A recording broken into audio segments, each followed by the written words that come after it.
President anataka kura back. Mi nataka a solve creative economy. Sasa wewe uko kwa tuta ama mwa? Mimi niko kwa President William Ruto atusolvie creative economy. Siasa ikifika time yake tutaamua. Personally, I want him to fix the creative industry. It was in the manifesto. Mimi nilikuwa na mnongonezea kwa masikio time ya campaign 2022. Now, one thing he did when Ababu Namwamba was the CS was sports. He tried. Ababu did try. Ababu Namwamba tried.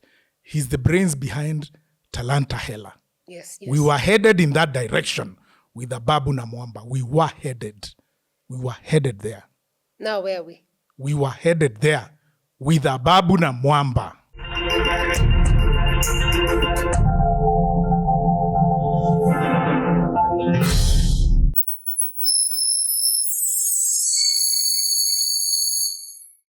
Hey there and welcome to Fanya Mambo Africa. Super excited that today we have another show, obviously. And this is interesting because I have one of my friends who's been in the political space, in the comic space, in the creative space, on this media space. And now, where are you at nowadays? I am here. You are here at the moment. Right here. Tunafanya mambo. Tunafanya mambo Africa. Napenda sana. Karibu sana MC Jessy. Asante sana Sarah. Long time. Long time. How are you doing? I'm good. I've been watching your shows. I'm like, that was my producer. Fantastic. And now she's doing it for herself. Yes. I'm happy. You know you're a creative, right? Yes. And I'm a creative. Yes. I'm an advocate of the creative. So if you ask, where is he today? He's the advocate of the creatives in this country. Let me tell you. No. Unaona hii show. Yeah. Nita make sure umetengeneza pesa nayo. Sawa. Wale watu wote uko na deni zao. Waambie, cool down now. Jessy has spoken. We are coming. Jessy has said I'm coming to pay all the debts. Yes. So waache pressure. Ati Sarah unanilipa lini? Waambie Jessy hajaongea. Masikia, sawa. Wacha very soon creatives in this country will be making money. Wacha hii proposal yangu ipass. Yes. Hiyo ni ile proposal we saw you in State House, alafu ukaambiwa tutapanga hiyo enda ufanye hii kitu alafu. Hiyo bado. There are many ways of skinning a cat. Okay. There's parliament, there's the executive, there's so many. No, the judiciary can't, but let me say there's parliament, there's executive. Mali itaingilia, all in all, the plan is one. The creative economy must transform. Okay. We will talk about the creative economy. Yes. But last week, nimeona video fulani huko online. You were trending because I don't know where it is you were, but there's a video online of you speaking and whoever was questioning you was, I think it was a political conversation. And then in that clip you say, siwezi lala njaa Kindiki akiwa Karen. No, those are social what is that? I thought hata ni statement serious unaniuliza. Oh, si serious? No, those are social statements. Come on. Well, unachukua vitu kama hizo serious. Si sahi naweza sema, mimi by the way, let me ask, mbona watu wanikutingi nikisema mimi na Churchill ni mabro sana? They've seen it over the years. Kwani huko wewe niona na president? Hujainiona na DP? Okay, mimi ni mtu naweza kana ati mimi hatujuani na president. Na mmeniona hata wakati hiyo clip ilitokea, si watu waliweka mapicha zangu tukiwa na nani? Na president. Yeah. So where's lala? That's a social statement. I think we have other things. It's not a political statement. No, it's not a political statement. Why do you think people interpreted it politically? No, those are social statements. So I think hata kwa hiyo vile umeni-invite. Ushakuwa politician Jessy. Tunaweza ongea vitu mingi. Niko na first of all, hata hiyo statement nikisema siwezi lala njaa. It was, I said that was a social statement. Hata sikuwa najua kaa tushaanza interview. I was being interviewed by a friend. She's called Trudy Kitui. And we were talking about it was a creative economy forum. Tulikuwa nayo hapo Westlands. So we were talking about the creative economy, the transformation that we want to see about the creative economy. And I was giving my ideology of the proposals that I'm proposing about the creative economy. Okay. And I advocate, and I know I've traveled, by the grace of God, I've been privileged to travel in so many countries. And when I travel, siendangi yuko parambulation, hata kana postingi parambulation. To be honest, that's social media. Parambulation utaeka too, because, you know, it's part of it. Yeah, it's part of it. But mostly, it's creative work where imenipeleka huko. Nikienda London, naendaga kufanya creative works. And besides that, I meet other people that are doing creatives that are not just comedians or other people. Like if I tell you, most of the time when I go to London, I perform at kwa wazungu, wezi amini. Yeah. From Meru to the world. Yeah, I do. I perform kwa hizo comedy clubs za wazungu. Bazi na kuanga na wase kama, unaweza pata iko na watu kama maybe 300, 200. Those are small crowds. It's not the Apollo, but it's the small, kama hiyo nilikuwa comedy store. Okay. Iko Piccadilly. Na nimeenda hapo nimeperform mara 2-3.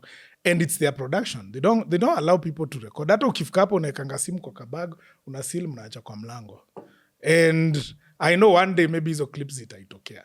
Okay. Yeah. So we will understand the why. Then I've sat with these people. I've asked them, how come nyi mko na pesa kutuliko? Because creatives in this country, we are broke. Sara, watu wasikuone hapa kwa YouTube, you're looking good, it's production ni classy, then people think you're making millions. Yeah, that's what they think. You actually. don't have money, I know. You don't. I've run this thing, I ran Jesse Junction, and I stopped. I'm like, I can't give my all into producing all this, and I'm spending money and there's no money coming back. So I started questioning, mbona YouTube haitupe ile pesa tunafaa kupewa? I have friends in Tanzania. We've been doing with Churchill here for 15 years. We've been doing even Laugh Festival. Laugh Festival in December, besides Churchill show. Laugh Festival is a show where we bring all the African comedians. Wanakuja Nairobi, wanaperformia Kenyans. We've had like 6-7 editions. We've had Kina Basket Mouth coming here, Clint the Drunk coming here, Kina Daliso Chapona from Malawi, Kina wase wengine wa South Africa na nimesahau majina zao, Zimbabwe, Uganda, Salvador is popular here because of Churchill show. Yeah. And that is the Laugh Festival. But when we air it on NTV, we air it as Churchill show. But people can see imeandikwa Laugh Festival. So I've traveled to these countries, interacting with creatives from those countries where they come from. And they earn more than us. Obviously, some of them have population advantage. Of course. Like Nigeria is more populous than us. But SA, South Africa, in as much as they are more than us, their creative eco more advanced. They are paid more than us online. Yeah. Did you know that just the other day, actually this year, ndio tumeanza kulipwa na Facebook? Yeah, I remember the president announcing. Yeah, President William Ruto alikuwa ana-announce hapa. Hey, tutaanza kulipwa. Now listen, I'm a creative. I want the money. Of course. So I followed the conversation. He even one day ilikuwaga Madaraka Day. Ilikuwa hapo Uhuru Gardens. He even put the CEO of Meta, CEO of Facebook and all that, kwa screen zetu. Yes. Why was it not a trending topic? Because it wasn't political. Because haikuwa mambo ya 1 term, ama 2 term, ama 3 term, ama any term, ama 4 term, ama 3 term. Ilikuwa stories za content. Ilikuwa stories za creatives. I got interested and I followed through. Tukambua there's a creative economy bill that is being discussed in parliament. I went, I read it, I followed it. Who's sponsored the bill? Now there's nobody. No, there's no MP. There's no MP that is pushing it. No, it can't land in parliament without an MP. It was proposed by us, the creatives, tukatuma kwa committee ya creative in parliament. Kwanza wanaitanga creative committee ya arts. That's reason why hata imelalala kwa parliament. If I was a member of parliament, because of my interest, na vile nataka kuifanya, I would push it. But now, it is lying in parliament because of haina mtu wa kuipush, number one. Number two, there are other bills that come that zinaonekananga zikiwa like urgent or more serious because yetu watu waichukuli serious. Let me ask you, your friends are MPs. Yes. 2 of them who I can name. Of course, there's Jalas. And si wawili, no, there's ngoja. Jalas, there's KJ, there's Babu Wino, there is no, hata naangalia kina tu, those ones who've Osoro. come from the creative side, the two. Yeah. Why haven't you used the two to try and push? Because Why now that's use? a question. No, that's a question where if you want something to move, Parliament works with numbers, obviously. And if you have a bill and you want it to move, it's Parliament. So you have to influence people to discuss it. Yes. So why haven't you tried to reach out to these people to try and... I have. And They all promise they'll do. Everyone watasema Just that. sawa, tutaangalia. Mi nimeenda mpaka nimemeet majority leader Kimani Ichung'wah concerning this creative economy bill. Na nakumbuka hiyo tulimit, nitakuachia picha zake ndio uweke kwa hii. Anything I'll say, I have evidence, okay? Nikisema we met with the Ichung'wah, nitakupea simu utaweka. I mean, nitakupea picha uweke letu. I have them. Nikisema tulikuwa mahali na president, nitakupea uweke. Nikisema tulikuwa mahali na Sifuna, nitakupea uweke. Nikwambia tulikuwa mahali na Babu, na Jalas, na KJ. They are my friends. Yes. We meet, we talk. I ask them. Hata akaniambia sasa unaona ungeshinda kiti. Hii kitu unashinda ukisukuma hapa. Ungekuwa unishaipana sana, namwambia sasa juu si kushinda majority leader. Si unisaidie hii tufanye. Akaniambia I'll call KJ and I'll call your friend Jalas na Babu Wino. Then we'll discuss, we see how we can push it further. Hapo ndio iko. So hajawapigia ama Meeting it happen. Okay. Why do you think people are very ambitious when they're on this side, but wakishaingia bunge, I'm not going to say they're not ambitious, but sometimes they look like they're not ambitious about it, because I want to think if you're a politician who's from the arts industry, that's something you would be pushing. That's what I'm wondering. So why do you think then people become unambitious at that point? You see that question? Hata mi ujiuliza the same. Why? Tumekuwa na nyinyi, tumeongea hii, mmeshinda. Mbona amfanyi? Hata mi ujiuliza the same question. Mbona hufanyi chenye ulisema? You said you're going to do this. Why are you not doing it? I want to see Sarah. Nikienda hapo kanta change. I don't want to judge myself or put myself like on a pedestal where I'm like the super intelligent who will do everything he says. No. I will tell you nikirudi hapa nikiwa MP. So you want to be MP? Let's start. Of course I will be a member of parliament. Inshallah, Mungu ndiye anajua ni siku gani. 2027 2027 Mungu nitarani, yes. What lessons have you taken from 2022? Because 2022 you ran and you lost. I didn't lose.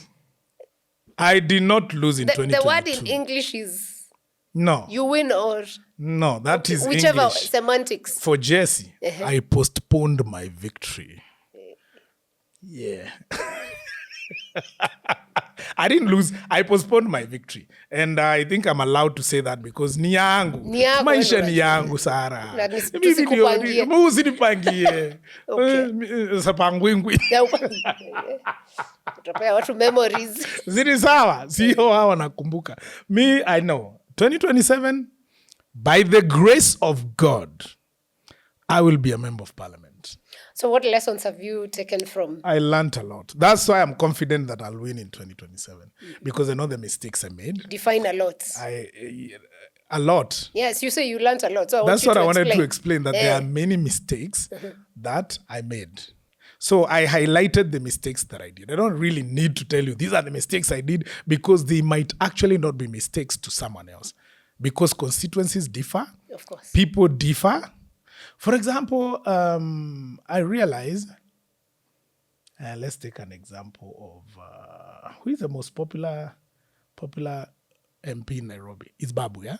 Yeah, let's say Babu. Do you know Babu might be very popular in Nairobi, but upate akienda Garissa, kuna watu hamjui? Yeah. That's possible. It can be a mistake, or it can be something he can use. You get? So there are many things that can be called mistakes. There are people that also are very popular mashinani, lakini hatuwajui. Do you know there are MPs wenye wameserve 15 years in their constituencies and you don't know them? Lakini the moment they step in their constituencies like this, the popularity wako nayo, kila mtu anamjua, because they work. We have members of parliament that actually work. Wako home, wanaendanga nyumbani, CDF wanaitumia vizuri, bursaries wanapeana, mashule wana improve, and they are not known. Na wapigangi kelele. And in parliament, they contribute to the important bills that concern them or their people. Because there are some people who've been elected, na focus yao is only their constituency. Yeah. They don't care about national politics. It's them. There are some who are independent. There are some who are in parties that you not believe. But they're quiet, but they work. So, They're there. So hata kama tunasema, MPs, tunaita MPs, who hafanyi kazi, there are some, not all of them. Not all of them, obviously. Yeah, I mean, they are actually MPs and they are proper MPs. Yeah, hata mtu akiniuliza, mention one. Ni vile siwezi sema, cause utapata huyo mtu pia maybe akona opponents huko. So your opponent nianze vita bure yenye. I don't need it. Sasa unapata MP ametoka an example, just an example. North Horr. Unajua kuna constituency inaitwa North Horr. Mali huko. Na huko nika unaenda Marsabit. You don't know the MP. Yeah. Lakini unaweza pata huyo MP anafanya job sana. But at the same time akona opponent. So nikitaja jina yake unaweza pata nimeanza vita na opponent ati una kampenia mtu na tunataka kumtoa. Lakini unajua umetaja Babu. Because he's my friend. Because he's my friend. Because Babu ni boys. So naweza peana example na yeye anajulikana. Niseme Babu is very popular. Yeah. Na also tumeona other people that were popular before and went for either even bigger post or change routes wanaenda place wakidhani wanajulikana wanapata zi. So let me in politics, kuna places, you need to look at the demographics, you need to look at the people. Munaelewana. If it's mashinani, are you speaking their language? Do you understand the problems of these people? If you are running in town, do you know what it takes for somebody in the city to win? If you're running, for example, in a particular region, ni chama gani yuko watu wanataka kusikia? What is the wave? Hata besides the wave, watu huko wana believe na ideologies gani? Huwezi enda, tuseme unasimama pande gani? Huwezi enda kusimama Mandera, alafu unaanza kuambia watu mambo ya majani chai. Obviously. Huwezi, because haiko huko. Yeah. So you need to understand watu, what is their economic activities? Do I understand the problems that they go through? Even in that economic activity. Ni nini yenye naeza wasovia? Wezi simama Meru na unaambia watu stories za nini ile? Za Talanta Stadium. Unaget? Watakwambia hiyo ni jaba. Watakwambia maybe it is not a necessity as per now. It will be, but not now. Right now, maybe in that constituency you're vying in Meru, their issue might be just water. Wakwambia tuko na rivers, but tunaenga maji huko. Tuko na proposal tutengeneze catchment zone yenye inaweza tufanya tupeleke maji area fulani. They even know where that water reservoir should be. Yeah. Kwambia tap water huko kwa mountain ama kwa forest. Weka kwa reservoir area fulani. Na they even know hiyo area utaeka, it's owned by the county government. And unajipata, it's something you can do. Now that is a very needful thing for those people than kuwaekea ICT hub. Yes. Ama upate kuna barabara wana need, but kuna barabara we unafikiria wanafaa kutengenezewa, lakini kuna ingine muhimu pande ya chini yenye maybe hiyo ndio the main road ina transport majani chai, waru, mandizi, they need it. So na we unafikiria hiyo yenye na we unafikiria yako yenye inaenda kwako. Ni amana sana. So what I'm saying is you need to understand the people that you want to represent. If you miss it, you miss out. So on the popularity, do you think you mistook your fame in no way? Okay, ask.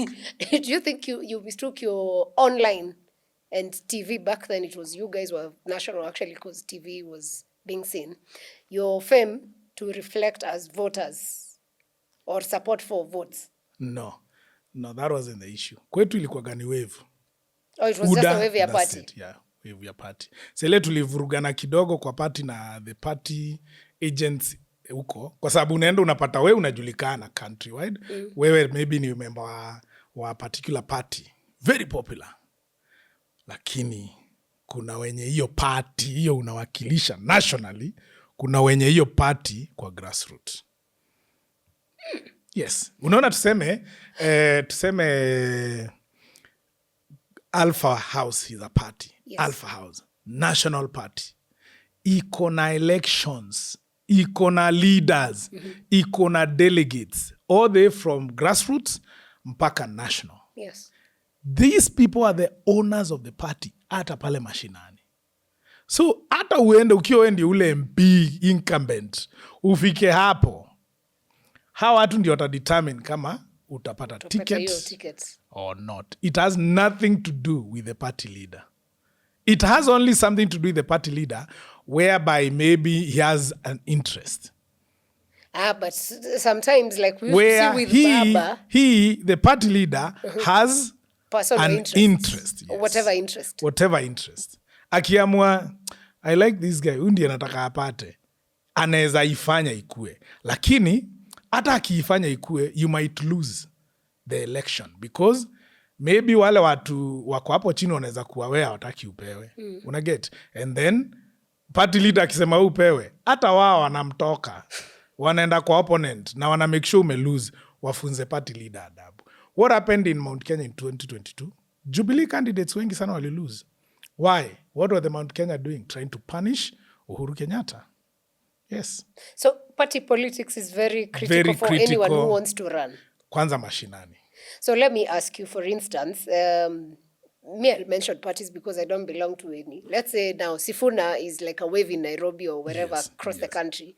And there's a fight in the ODM which is playing out here. But Sifuna decides, hii ODM, nimechoka. Maybe aanze party yake aite Sifuna party or whatever. Yes. So he goes with that. But the delegates that have been working on this party don't like that. So hiyo sasa ita... Wanaweza mletea shida. Wanaweza, uko mashinani muharibia jina. Sifuna sasa kuna jina poa sana. But unaweza pata delegates wa ODM. Unaona vile alienda, si ameenda Kakamega. Amefanya rally poa sana na watu wamemwaccept huko. So unaweza pata delegates wa chama. Tuseme akishatoka toke ODM. Juu bado yeye ni ODM member. SG. Fact. Yes. Fact is he's the SG. Yes. Yara mruke, mshuke. Until tuone mumemtoa officially, yeye ndi SG wa ODM. Akitoka, chama ubaki. Of course. Chama ubaki. Na unaweza pata chama yenye imejipanga, watu wa grassroots wamkatae. Because of what? Interest. Interest zao ziko wapi? Siasa ni interest. Interest zao ziko wapi? Tuseme Sifuna ameanza party yake. Na ishike. Hawa delegates. Waone ala. Interest zetu hapa ndio zitakuwa well taken care of. Wataondoka kwa hiyo chama. Ship inaruka ni na kama... waruke waende pande ingine. Waende kwa Sifuna na wamshike mkono na wasonge. It happened in 2022. Let me ask William Ruto was with Uhuru Kenyatta as the deputy president. Yes. He was in Jubilee. Yes. Akafukuzwa. Alifukuzwa Jubilee House hapo Ngara. Literally. Na kina Secretary General Raphael Tuju. Walimfungia. You were in the news that time at KTN. What do you mean huku unaona hizi vitu? Umekumbuka? Kina Tuju akifukuza William Ruto. Amekaa kwa boardroom, amekatalia hapo. Wakakuja wakamfukuza, wakamfungia nje. What happened? That is when he left officially. Kwa sababu walikuwa wamemwambia, you are forming another party while still in the party. Because he formed UDA akiwa Jubilee. Anaiacha iende na huko, lakini anapretend si yeye. Lakini tulikuwa najua ni yeye. Yeah. Even the party Jubilee knew ni yeye. Of course. Then akafukuzwa na madai ya kwamba he has formed another party within a party. Which was true. So he wanted to be chased ya ukweli. Akaenda akaform party yake. UDA. Didn't it succeed? I did and made him a president, of course. Watu walitoka. Watu wa Jubilee walitoka na yeye, especially Mount Kenya.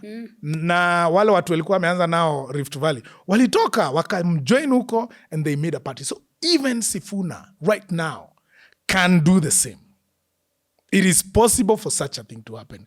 He could leave ODM, form a party, people follow him, and he succeeds in that party. Or not. It is possible. Politics is neither here nor there. I'm not talking as a politician. I'm talking as a logical person right now. Because if you ask me, are you a politician? I'm not an elected member. Of course. It's my opinion I'm giving the way you can ask PLO Lumumba or anaitwa nani ule wa South Africa? Malema. Malema is elected. But I'm giving my opinion, what I Okay. think. Yeah. Which is valid. So the other thing I wanted to ask is, of course, you've run before and you've told us 2027 you want to run. Yes. But this is just for people to understand. Because you see, online, I have seen a lot of fight. If today I decide, me as Sarah, I'm not in politics, but if I decide I want to be an MP, and today I wake up and declare, niende nivalishwe, kofia ya UDA, ama DCP, ama whichever, Kalonzo's party, whatever.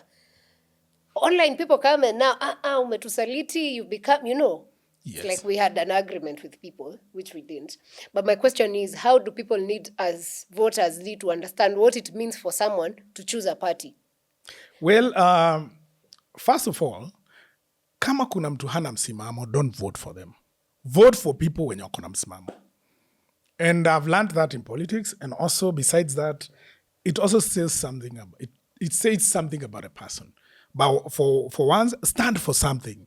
Hata iwe ni mbaya. Kuna watu walisimama na Hitler. Yeah. But go mahali. Don't just be.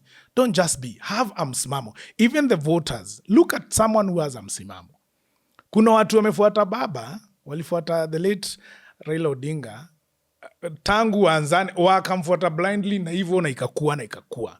And they succeeded even in following him like that. Yeah. Kuna watu walifuata Uhuru Kenyatta mpaka Azimio ikazama Mount Kenya wakiwa na yeye. Kulikuwa na kina Kanini Kega, they didn't win. They were very, very strong there. Kulikuwa huko kwetu na kina Maoka Mahore. We had guys when walisimama na Jubilee wengi sana. And we had other people that knew wataanguka. But hawakumtoka, ilikuwa loyalty. But even after Jubilee didn't win the election, William Ruto won, they got some rewards out of being loyal members of Jubilee. Some of them are even cabinet ministers. Sahi. Kina Motai Kagwe is a minister for agriculture. He was wa COVID. Or not minister of COVID. Minister wa health. Yes. You get? He got his reward after being loyal to former President Uhuru Kenyatta. He became a cabinet minister. When Ruto needed assistance from the former minister, Uhuru akapeana majina. Alipeana nani? Alipeana his loyalist. Alipeana Lee Kinyanjui. He vied na Jubilee. You get? And lost. But he's a cabinet minister. So loyalty actually pays. Loyalty pays. If you're not, it means you don't stand for anything. When you look at Joho, those were ardent ODM members. Hata wanajiitanga wale wanoma. Mimi nifuate. Mimi ni vile nikirudia atanipigia niambie na Mhanda. Lakini ni ukweli alisema, William Ruto ni fedhuli, baladhuli, siwezi fanya kazi na yeye. Akaitwa akue minister. Nilimuona State House na suti ya blue. Is he not the CS? Is he not working? Tuseme tu kweli. Joho anachapa kazi. Nani hajaona? Wewe umemsikia. Ni sawa, whatever happens there. But people actually, ukisikia hata watu wengine huko nje wanapata, he's been gifted awards kadhaa huko za mining and all, you can say Joho actually works. That's why hata unamsikia kwa quiet. Jumara kwa country. For me, I would say. But he was paid for being a loyalist. He was not paid. Let me not use the word paid. My apologies. He was rewarded. You get? Nani? Opiyo Wandayi. Kuna watu wenye walikuwa wamefuata baba kuliko kina Opiyo Wandayi. I don't know whether it's true. There were rumors zenye zilikuwa zinaspreadiwa hapo that there were more people that were proposed from ODM to be CSs. But I think Baba and the president agreed on the ones they picked. But I think Baba had proposed more. So I think also William Ruto had reserved some for Uhuru Kenyatta, like that. But a big chunk of ODM leaders were to join government. So when you look at all these factors, and especially looking now where Kenya, the biggest population is young people, 2027 is coming and many want to join politics. What would it take for someone to search for a party? Like today, me natakuwa MP 2027.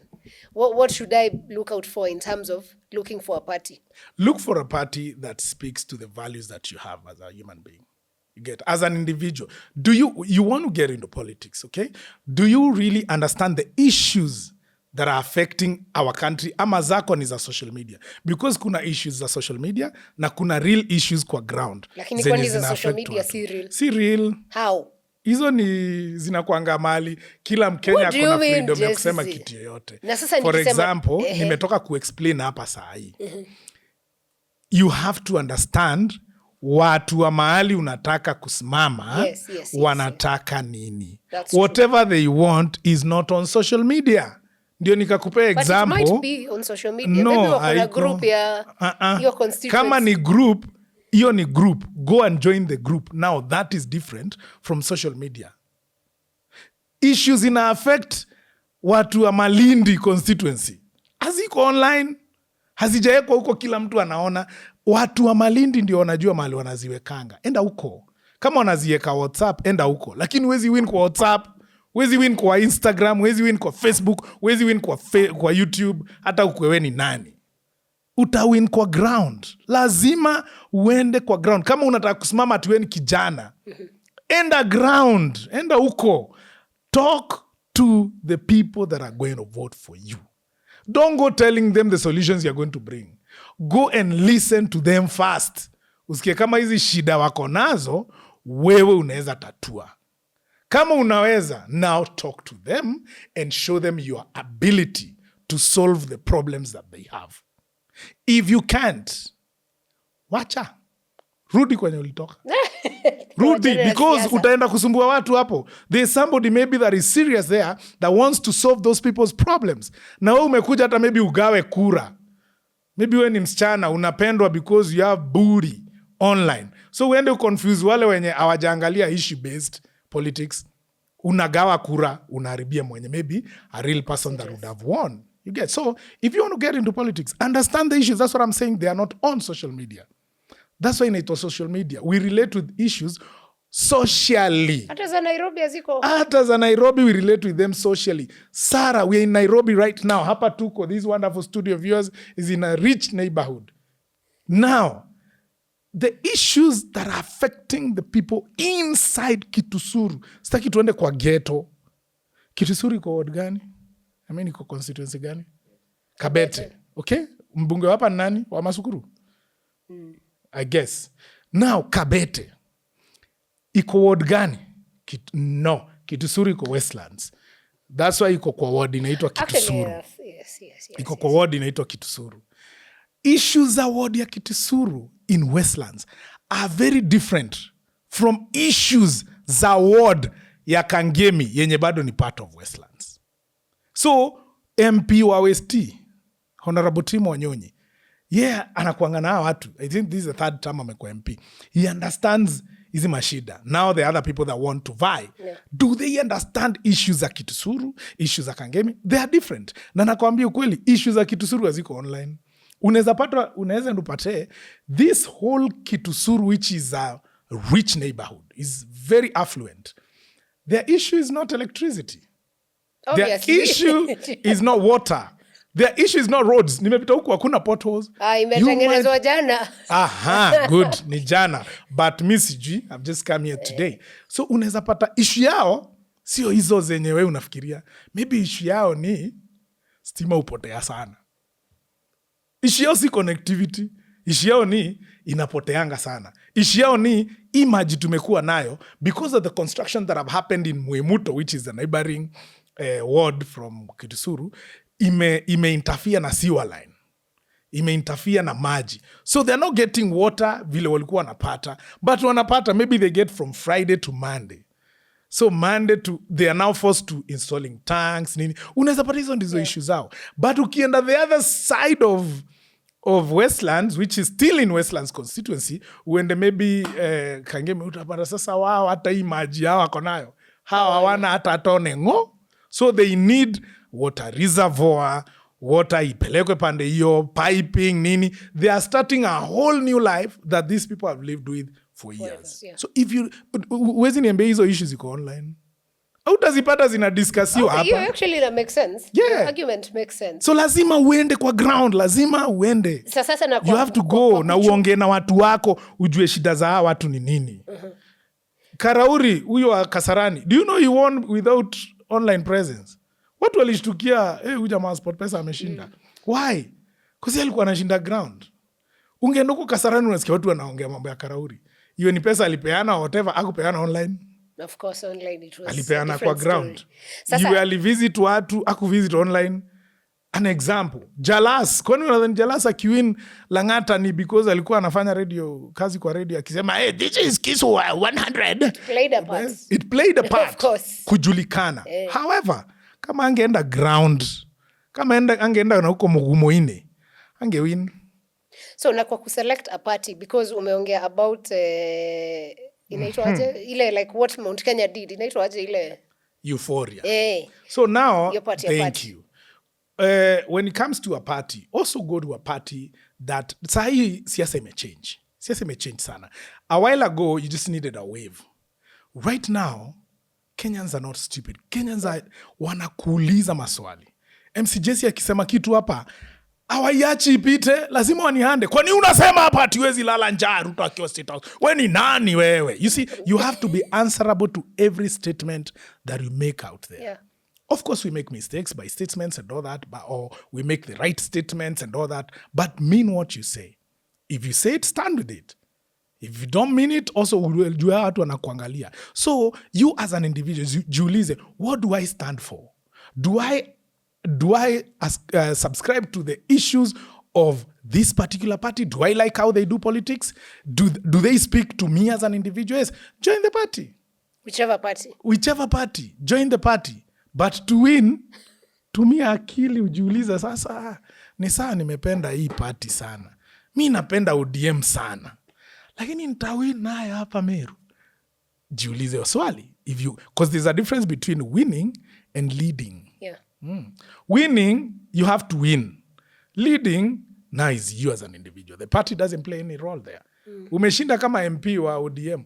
Lakini ukiwa parliament, hata watu wa chama ingine huko, no peu, yenye nakuanga na one MP from Meru, and is the owner of the party. The people of that party expect you to deliver for them. Yeah. You get? Party inaishanga, party ni za kuwin election. Party ni ya kupata power. Tunataka lazima tupate power. Okay?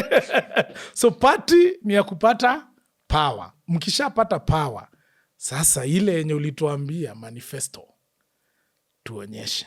William Ruto, umeshinda na UDA. Ulikuwa na manifesto. Haya, itoe sasa. Let's go one by one. Tuanze kukumakia. Now, that is where the party ends.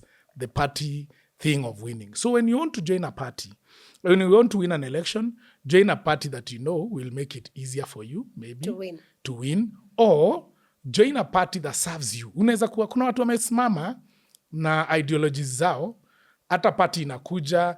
Boni alisimama na Starehe last election but 2017. Na alisimama na chama inaitwa? Ilikuwa sisi something. Ya Green. Nimesahau ilikuwa inaitwaje. He didn't win, but angesimama na any of the popular parties that time, ODM or Jubilee, he would have won. Yeah. But did he ascribe to the issues of Jubilee or ODM then? No. So he didn't like it. He vied with another party that he believes in its ideologies. Whether he won or not, he did not compromise the things he believed in. You get? Yeah. So you can actually believe in something, stand with it, whether you win or not. Kuna jamaa moja popular, Sifuna, and die with it, yeah, because unaweza kufanya huko ka hujai win. Kuna kitu moja niliona, kuna interview niliona on Citizen ya Sifuna and Ekuru Okot. Akimwambia wewe ati unajiita Third Way Alliance. Wewe hata wewe unaweza simama peke yako and you still lose.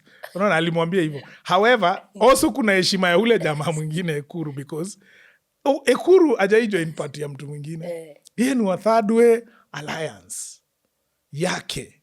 He believes in those ideologies. He stands with it. Mpetu, hata hiyo ni heshima kwake, mimi nampea that akona msimamo. You know, amesimama na pati yake, ako hapo, and that's it. Na atingiziki, tunasikianga third way. Hata kuna watujua kama third way iko. Meru kuna hiyo inaitwa no peu ya Mporo Abori. He stood with it. Akasema, this is my party. I'm not joining this. And he won. Akona MCA ama ni yetu? I think he has an MCA. Maybe one. So I don't know ni wangapi sijaangalia, but MP ni yeye. Peke yake. But alishinda. Okay. So party Angalia kama una believe na yenyewe. If you like the ideologies of that party, join it. Move with it. Also, understand that a party determines whether you're going to win or not also, to some extent. Yes, it does. Now, from now, parties to the reality where you promise to deliver. But now, there's a whole aspect of, I don't know, it's the wave of us saying there's the new voting block of online. I don't know how people look at it, but there's the online space where people have become more vocal, people have become more expressive, and people are now more understanding than they were maybe 5 years ago. Yeah. When you look at that new voting bloc, what influence do you feel they have on the politics, national politics generally? Well, you cannot ignore basically the online, because our watu wako huko see machines. Those are people. Those are Kenyans.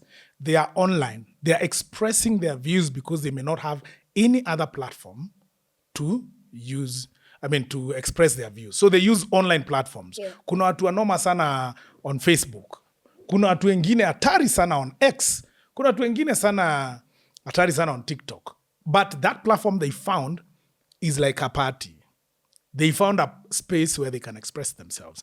I can be invited here by you because unanijua, or maybe kuna mahali watu wana feel like Jessy should go to that show aongee tumsikize. But kuna mtu hawezi pata hii platform. Yeah. Kuna mtu hata utamuita, maybe ako na opinion lakini unashindwa, huyu atanipea views.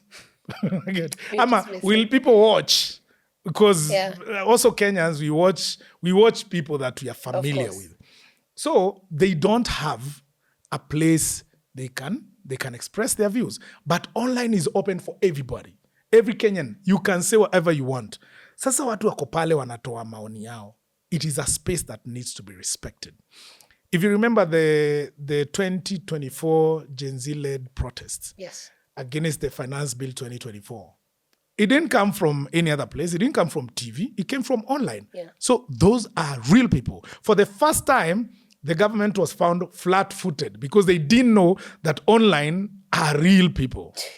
Wakati walisema tukutane tao, gava iko ana shughuli ilidhani ni nani hata wajuani. Shock on them when the whole Nairobi ilijaa watu. Na ilijaa nani? The same people you thought don't exist. Young people, they were in the streets of Nairobi. They are real. So those votes are real. How are they going to influence? That's where I'm going. Their influence is not just online. When you saw them come out of the streets, they came to the streets of Nairobi. That is what shows you that the influence of what is happening online is no longer just online. It can be physical. And evidence was there. Even ukumbusho ya Gen Z maandamano 2025, they were there. When gava ilikuwa inawafungia wasiingie tao through Kiambu Road, Thika Road, we saw people, multitudes. Those are online people. All I'm praying is that there is conversion. I hope these people have picked votes. Because if they haven't picked their voters card, if they are not registered as voters, I think I'll be one of those people that will be disappointed by them talking online about the change they need, but cannot go to actualize the change. Ni kama unakatianga kadem kwa Instagram mbaya. We uko kwa DM, hey baby. Akikwambia meet. Mahei. Akikwambia meet, una fair. Hata uko committed. Hata ka uko na fair, hautaki kuitumia as fair kwenda kumeet. We unaona ukafanya shughuli zingine. That girl will be disappointed in you. Now you'll not achieve the goal of bagging that girl. Yeah. So online platform ikona a lot of influence. But it will be tangible if these young people will register as voters and vote where their mouth is. If they don't register, itabaki platform ya opinion. Na tutajipata kwa street tena. Okay. Na iyo tukijipata kwa street, that effect, ama the whatever reason itatufanya tuende kwa street, will be solely blamed upon wale wenye watachukua voters card. Hujachukua voters card na uko online unapiga kelele. Wewe kwanza hata ufai kuwa kwa hiyo online. Aende achukue kura kwanza. Enda kwanza uchukue kura alafu kuja uongeleshe watu. Why can't we run a campaign of posting our voters card? To post voters card. Tuamue kutoka leo. Kila mtu voters card. Comment kwa page yangu. I have a lot of following online. 2 million on Instagram, TikTok niko na wangapi, Facebook huko mamilioni. I think Facebook I have 800 and something. This is my third page kupotea. Kuhakiwa inaenda. I think ya first iliendekiwa 3.8, ya pili 1.6. Sasa I started another one, I think iko at 800,000. These are real people. Yeah. I wish you could start that kind of a conversation that wewe kuja hapa kwa page yangu on Facebook, whether unataka kunitusi ama kuniambia vitu mzuri, lakini anza na kuweka nini? Voters card. Then tuongee. So enda kwa Instagram, post tuongee. TikTok wacha kuniletea ufala. Post voters card, then we can have a conversation. If you're watching this to this point and you don't have your voters card, please go. It takes less than 2 minutes. Yes. That's the only way you will initiate change, if you actually want any change, because that's where it matters. Otherwise tutabaki hapo kusema 2 term, 1 term, nini, na we mwenyewe hauna voters card. If you have a voters card, then go and make a decision with your voters card. If you want to continue with 2 term, ende wekele 2 term. If you want 1 term, ende wekele mali 1 term iko. Lakini bado alignment za siasa bado. Hata watu waache kupiga kelele sana. Okay.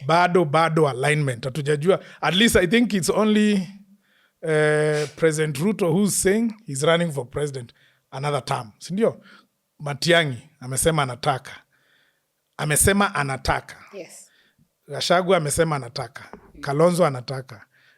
Tuna propose Sifuna anataka. Watu has propose Sifuna. Wewe na nani? Nimeona online. Oh. It is a platform that is free for anybody to talk. Watu online wame propose Sifuna. Kuna wengine wana propose nani? Maraga. There are many people. Yeah. However, still opposition are saying we are going to unite to bring one candidate, but they haven't done that yet. Okay. Yes. So as a Kenyan who wants to bring a change, go and get a voter's card, then wait for their alignment. Then put your vote to the person you believe you are ideologies you believe in. Okay, let me ask you a question now that you've mentioned. Why do you think Sifuna matters? Unaweza kama majingine, usijali. Jonte, kama utamuongezea maji. Huyu anaonangu ama leo one kwa screen kadem kakulike. Kuna Kenya kana watch. Kanaitwa Mary nikapa mwimutu. Na unapitanga hapo. So why do you think Sifuna matters in politics?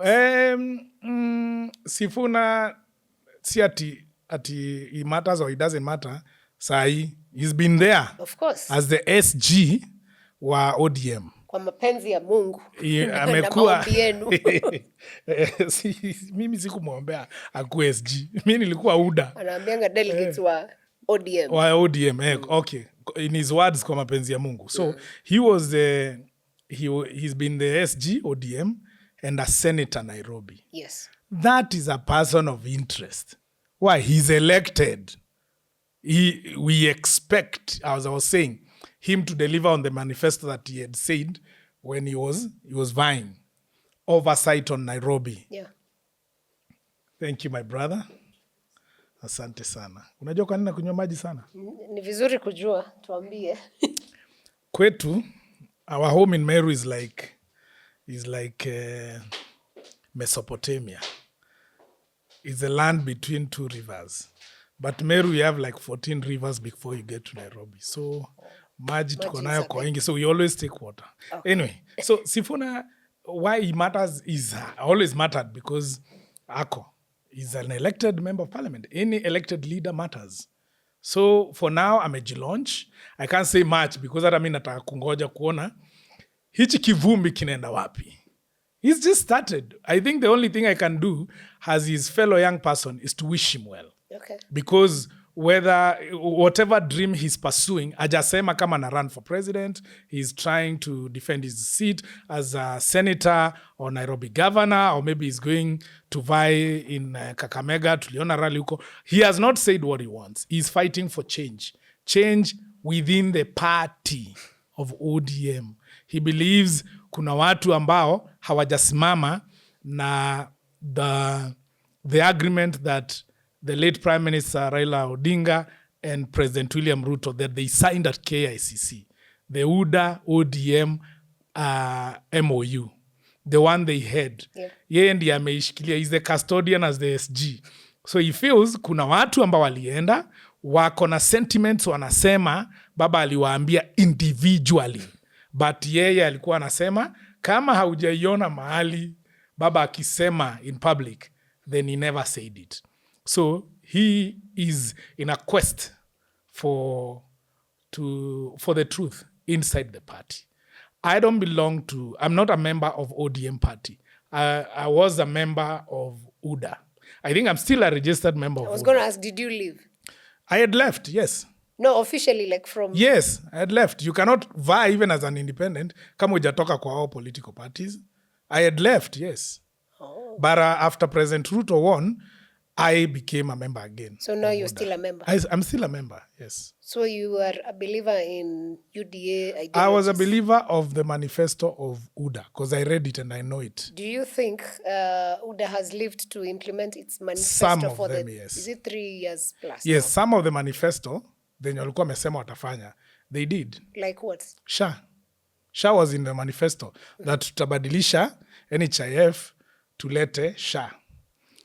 When I was in 2002, when President Ruto was explaining to us... No, that is not 2002. 2022, sorry. Yeah, I meant 2022. In 2022, as an aspirant, as a UDA aspirant in 2022, President William Ruto used to make sure that time when he was the DP, we, the followers of his ideologies, understood the things he wants to do for Kenya. So the first people he sold the manifesto to were the aspirants. Wale wote tulikuwa tunasimama na UDA, lazima tungeelewa ni nini anafanya. I was privileged enough by the grace of God that time to be hapo kwa mstari wa mbele kabisa kwa manifesto ikitengenezwa. And hata mimi nilikuwa nataka kujua ni nini. I was fresh in politics. Yeah. Nilikuwa nimetoka tu siasa. So I was learning. Mimi nilikuwa form 1. Na learn ni nini inaendelea hapa. So since I didn't know how to campaign well, I needed to learn. Sahi najua. Sahi bro, mpaka niko hapa napeana opinion. Political opinion omer. It's a very serious. Kiti yenye PLO Lumumba ameketi. Imagine. It's such an honor. Yeah. And I'm not yet elected, but I'm elected in the spirit. Okay. Sarah, yes, one day, kwa mapenzi ya Mungu. Na kwa kura za watu wa Kenya. Nitakuwepo. Ipo siku. I've never given up. I wish you good Ipo luck. siku. Na nikipata, now you question me. Yeah. However, I was talking about the manifesto. SHA was there. Sometimes nasemanga, hata kwa hizo clip unaniuliza, Ruto amefanya ile kazi yeye amefanya. Ndivyo mimi usema sometimes. Because I've seen some of the things that was in the manifesto, kuna zile amefanya. Lakini, for example, didn't he talk about affordable housing? He spoke about it. I just want you to ask you genuinely, as someone who went through the manifesto, because probably for me it was just for news and that's it. Do you think he's done like, let's say he had like 10. Do you think he's done like 5? And if yes, can you name? If you don't take SHA, ni shauri ya nani? It is a very personal problem, of course. Exactly. If you don't take SHA, shauri yako. Kwa sababu, this is something, whether you like the president or you don't, there's something that is happening there. SHA ni nini? Kwanza ilikuwa inaitwa SHA shift. Kuitwa. Wakasema, wacha to concentrate to sell the word SHA. Shift tuachane nayo. Because people are not understanding. Shift did not disappear. It is still there. Shift is NHIF, which is SHIF. Yeah. NHIF. SHIF. NHIF ilikuwa ya nini, Sara? Ya kulipa kitanda. Okay? Follow me. This is not a campaign. This is something as Kenyans that we are entitled to. Mimi niko na SHA because najipenda na napenda familia yangu. Watu wangu wote nimeweka SHA. Now why? SHIF, tulikuwa na NHIF sisi wote. Yes. Ikakuwa SHIF. Social Health Insurance Fund. Ni ya kulipanga kitanda. Kila mtu alikuwa anajua NHIF ni kitanda. So mi sitaki ni lose hiyo tena. My grandmother, sikuwa nalipa nini zake before she passed on, God rest her soul in eternal peace. Nilikuwa nimemlipiaga NHIF hiyo time. So kitanda. Nikienda kumuona OC alikuwa natumia nini yangu. My Jubilee medical cover. Nilikuwa nimemweka kama mzazi. juu sina wazazi wangu walienda. So yeye alikuwa amebaki nimewaeka. My grandfather and my grandmother are the parents that I put on Jubilee Insurance. Now, SHIF ndio hiyo na explain ni ya kitanda. Tumeelewana? Na nataka kuexplain in simple details wa Kenya waelewe. SHIF inakulipia kitanda. So ukilipa SHA, SHIF iko hapo ndani. Iko ndani, inalipa. That's why kwanza nataka uelewe the SHIF, NHIF bado iko. Inaitwa SHIF. Okay. Haya, SHA ni nini? SHA ni kitu mpya. Ndio president kwa yale manifesto niliona alikuwa ameandika 2022 ambayo mimi nilisoma nikikampeni nayo pia na nikimkampenia nayo. Alikuwa analeta kitu walikuwa wameanzisha na Uhuru Kenyatta that didn't succeed.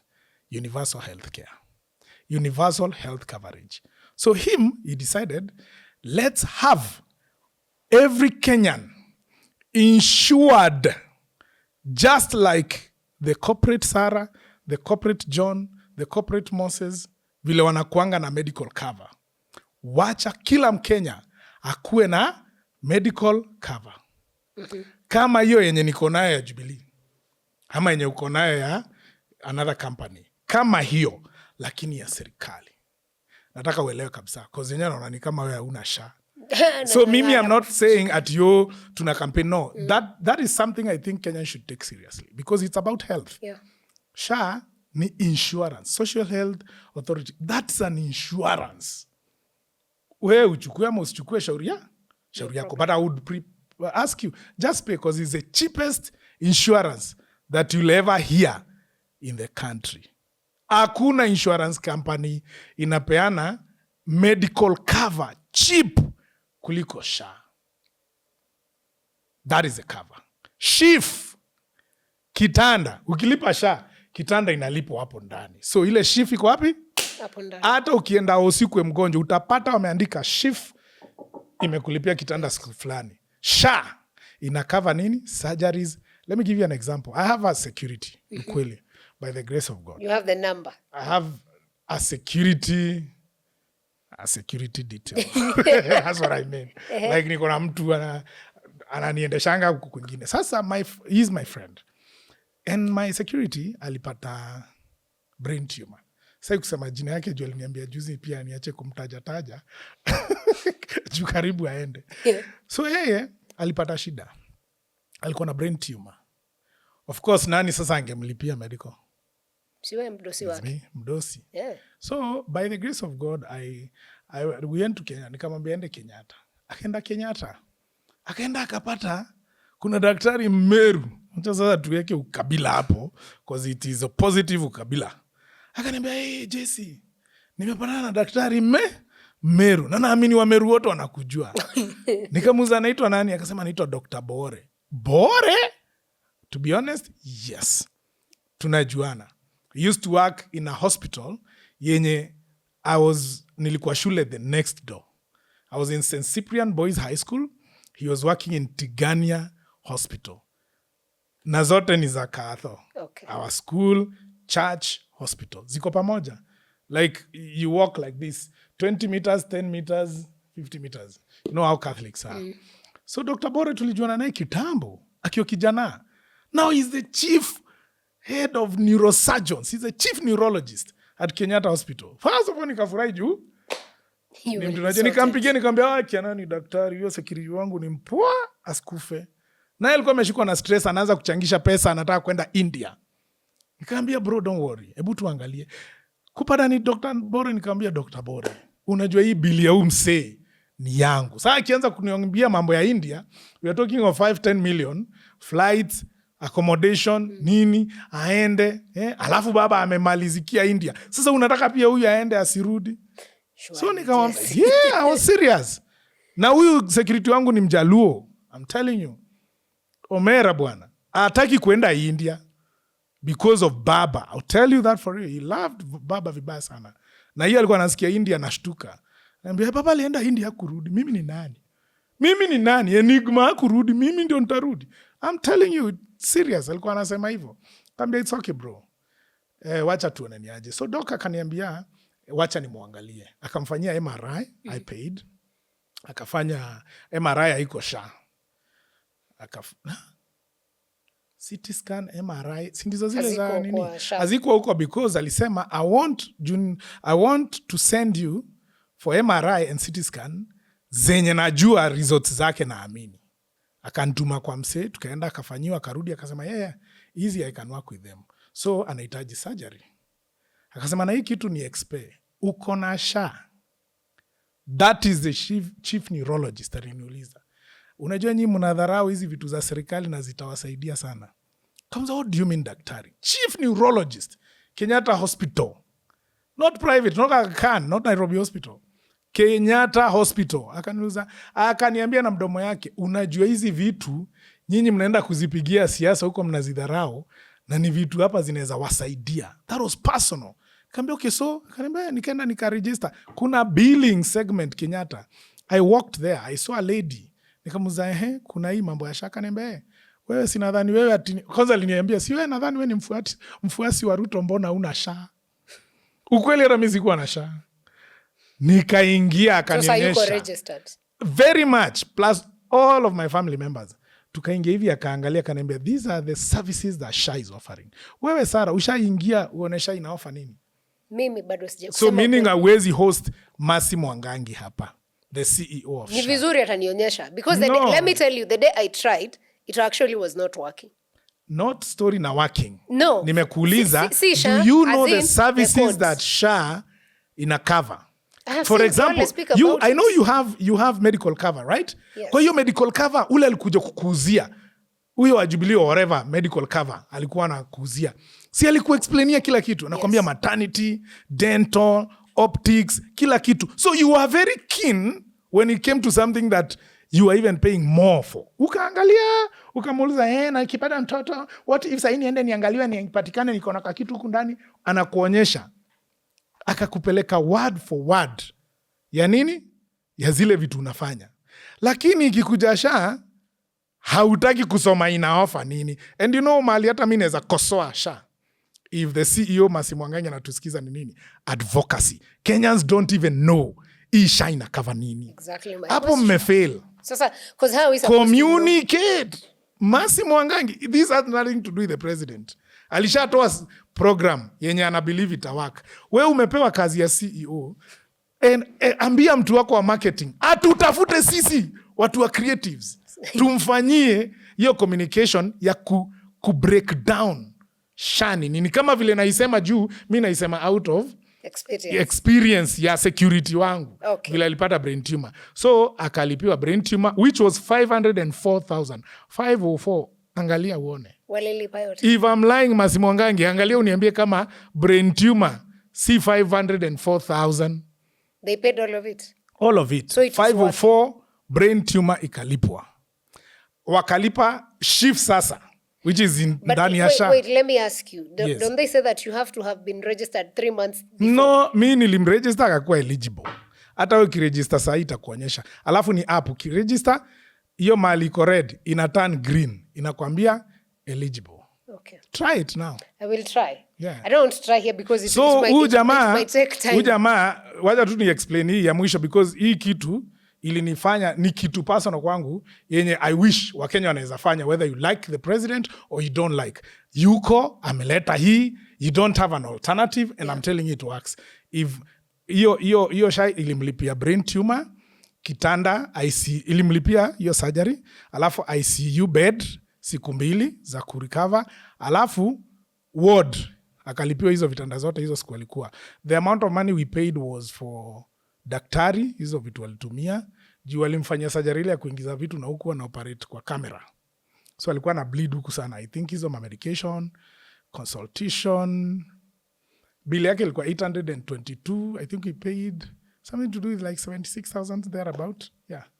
So angalia SHA ina cover nini before useme haifanyi. Maybe whatever you want to be done for is not covered by SHA.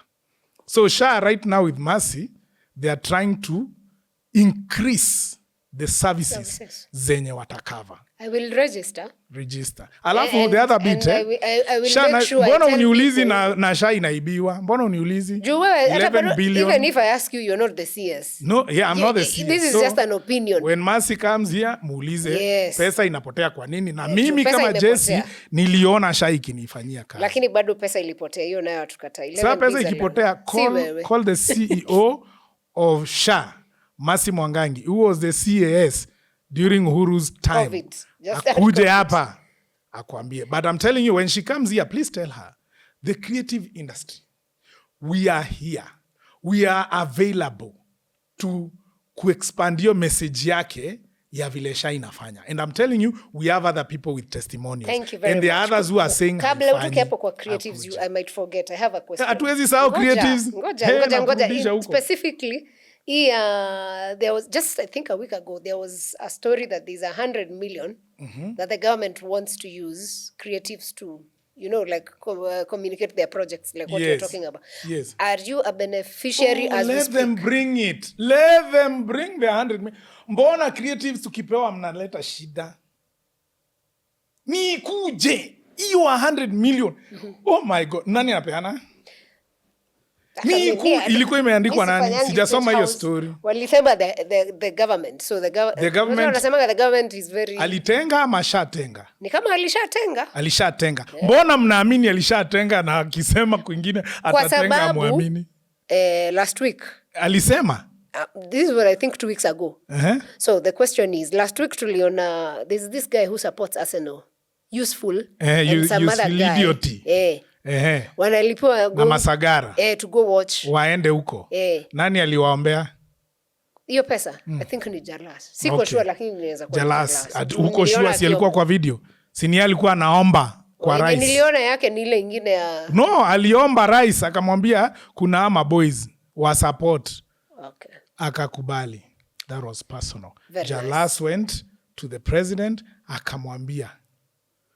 Sasa kitu hiko, acha nikwambie kitu kamoja na president hii msirecord. We are recording actually. Oh, we are recording? Yes. Okay, just say it with your chest. Let me say it because ukweli. The other bit, mi siezi mkana. Tunajuana na Ruto na sini marafiki. Kitu moja nimenotice na yeye. Ukimkona, he'll do what you want. Upatane naye mbele ya watu. Hata umuombe thao, I swear atakupea. Hapendi embarrassment. Sasa hiyo Jalasa alienda. Si ameweka kamera hapo. Si ameweka, si ni yeye ana record. Akamwambia ni aje kuna umse na huyu. Walipie hata waende wakaone ball. President angemwambia achana na you pose, let's go do it. Kwani unadhani mkiona president anakuanga peke yake? Bro, kuna watu hapo. Unaweza pata Jalasa akimwambia pia kuna wase wengi walikuwa. So akakubali, akamwambia ni sawa, wacha aende aone nini waende wafanyiwe. So when sometimes he does things kama hizo for creatives, msisikie vibaya. Mimi wacha creative waende wajione. Me am an advocate of creatives. Wacha waende wakaone game ya Man U. My question is, when you see such things happening, and then you remember we have that lady who plays tennis. Angela Okutoi. Yes. Fundraising to participate. What does that say about our country and the arts? Sports is arts, actually, in a way. Yes. What does it say about that? And even when we have people like Jalas asking for, 2 people when the industry is dying or suffering. Well, if you put those 2 issues together, Angela fundraising, the president paying for these boys to go and watch football, of course they are contradicting. Okay? It means this money is given. These boys should go to Angela. Also, let's look at the timing.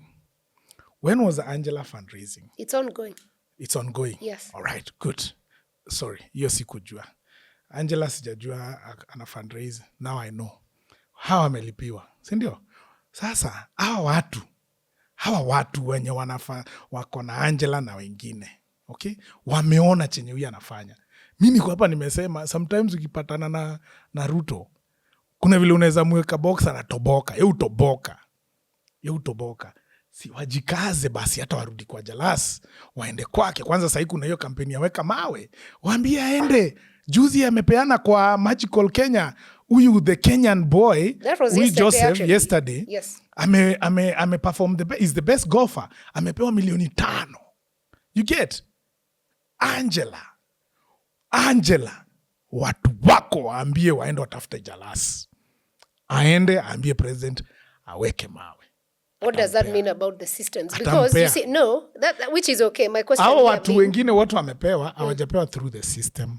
Okay? so what does it mean to have an MP in particular coming to beg a president to put money on this? Yes. While very well, he actually knows what is happening. He has an idea of the sports industry. That is not a system. Hakuna system hapo.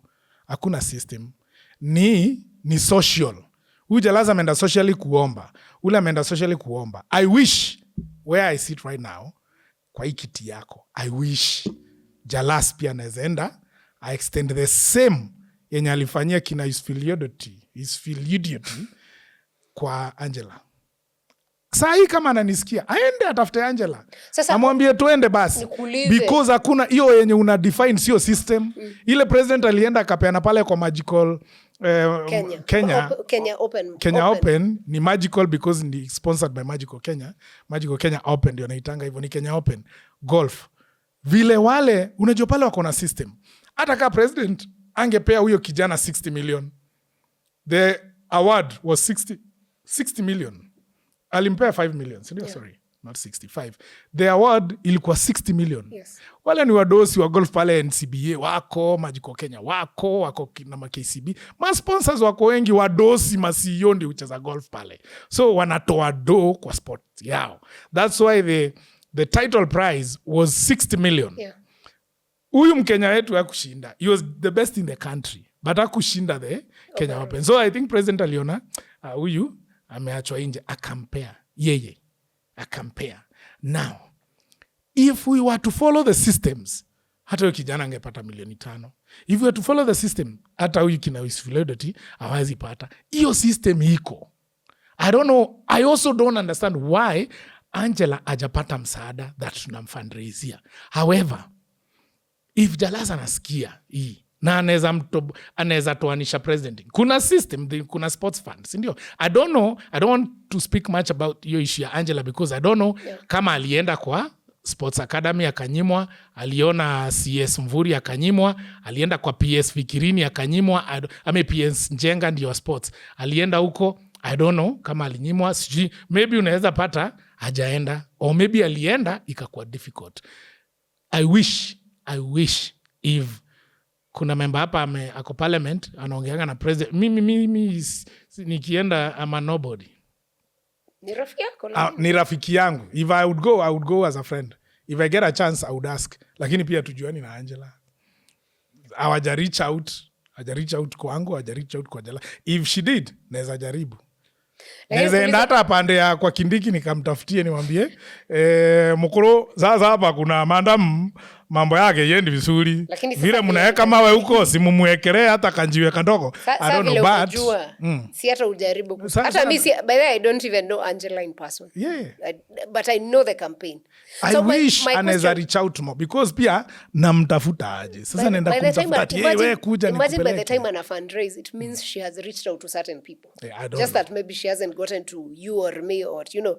But my other question was, na maybe anaweza kuwa amereach out kwa watu wengi. Hata labda amekumia IG lakini your inbox is nini? Hapana. Imejaa nini zile. Niko na admin wangu anaitwa Sam. Ni mnoma sana. Angekuwa alishapata. Hebu niangalie. Angela Okutoi. So as Angela. you search for that, do you think it is right for a president to be fixing one problem instead of the entire, maybe the sports sector? Sasa anifollow. Sunaona? So umekatch? Asijakatch. Sasa ni admin wake basi. Atujuani. Acha niangalie. Sinaona. Hakuna message. Angekuwa ameni inbox, ningekuwa nimeona. Nimeona hapa wanafuatana na watu marafiki zangu Chris Kirwa. I think Chris Kirwa atamsaidia. Kuna Bwantai. Wanafuatana na Mike Gitonga. MC wa State House. Imagine. Mbona hajamuuliza? I think Mike should have. Utauliza Mike ni uliza Mike, hita Mike hapa umuulize. Uangalie wanafuatana. Okay? Guy, sina seti watu. Unajua umeji No, sorry kwa hiyo, but what I say is She needs help. Yes. She should get help. Yes. There's the ministry that is involved should help. If I was the PS, CS, or even MP, personally as Jessy, ningesaidia. Na sasa juu umeniambia, mimi nitamchangia kama mimi kama Jessy. Utanionyesha hiyo mahali wanachangiwa juu sijui. Najua bado mimi ni Mmeru. Nitachanga kama Jessy. Ile nitaweza. Okay. Nitaweka mawe. So utaweka mawe. Very nice. I love that. Sasa lakini when you see the president doing those small things and yet hata hatujaenda kwa volleyball, hatujaenda football. Fine, walishinda hiyo 1 million. But at the moment, have we fixed the sports system? I don't know kama amefix. Because akona CS. Haijakuwa fixed. Usiseme you don't know. You know it is. Let me say it this way. Mi yenye nafaitia ni creatives. The moment the president will fix the creatives, even mambo zenye hata yeye mwenyewe anatafuta zitakuwa rahisi. Hata kazi zenye amefanya watu wataweza kuzijua through creatives. Lakini pia hata tutafuta sisi kama creatives atupee milioni moja tufanye, ama hivyo unasema 100 million. Ni sawa, acha hiyo pesa ikuje. However, let him fix the creative industry once and for all.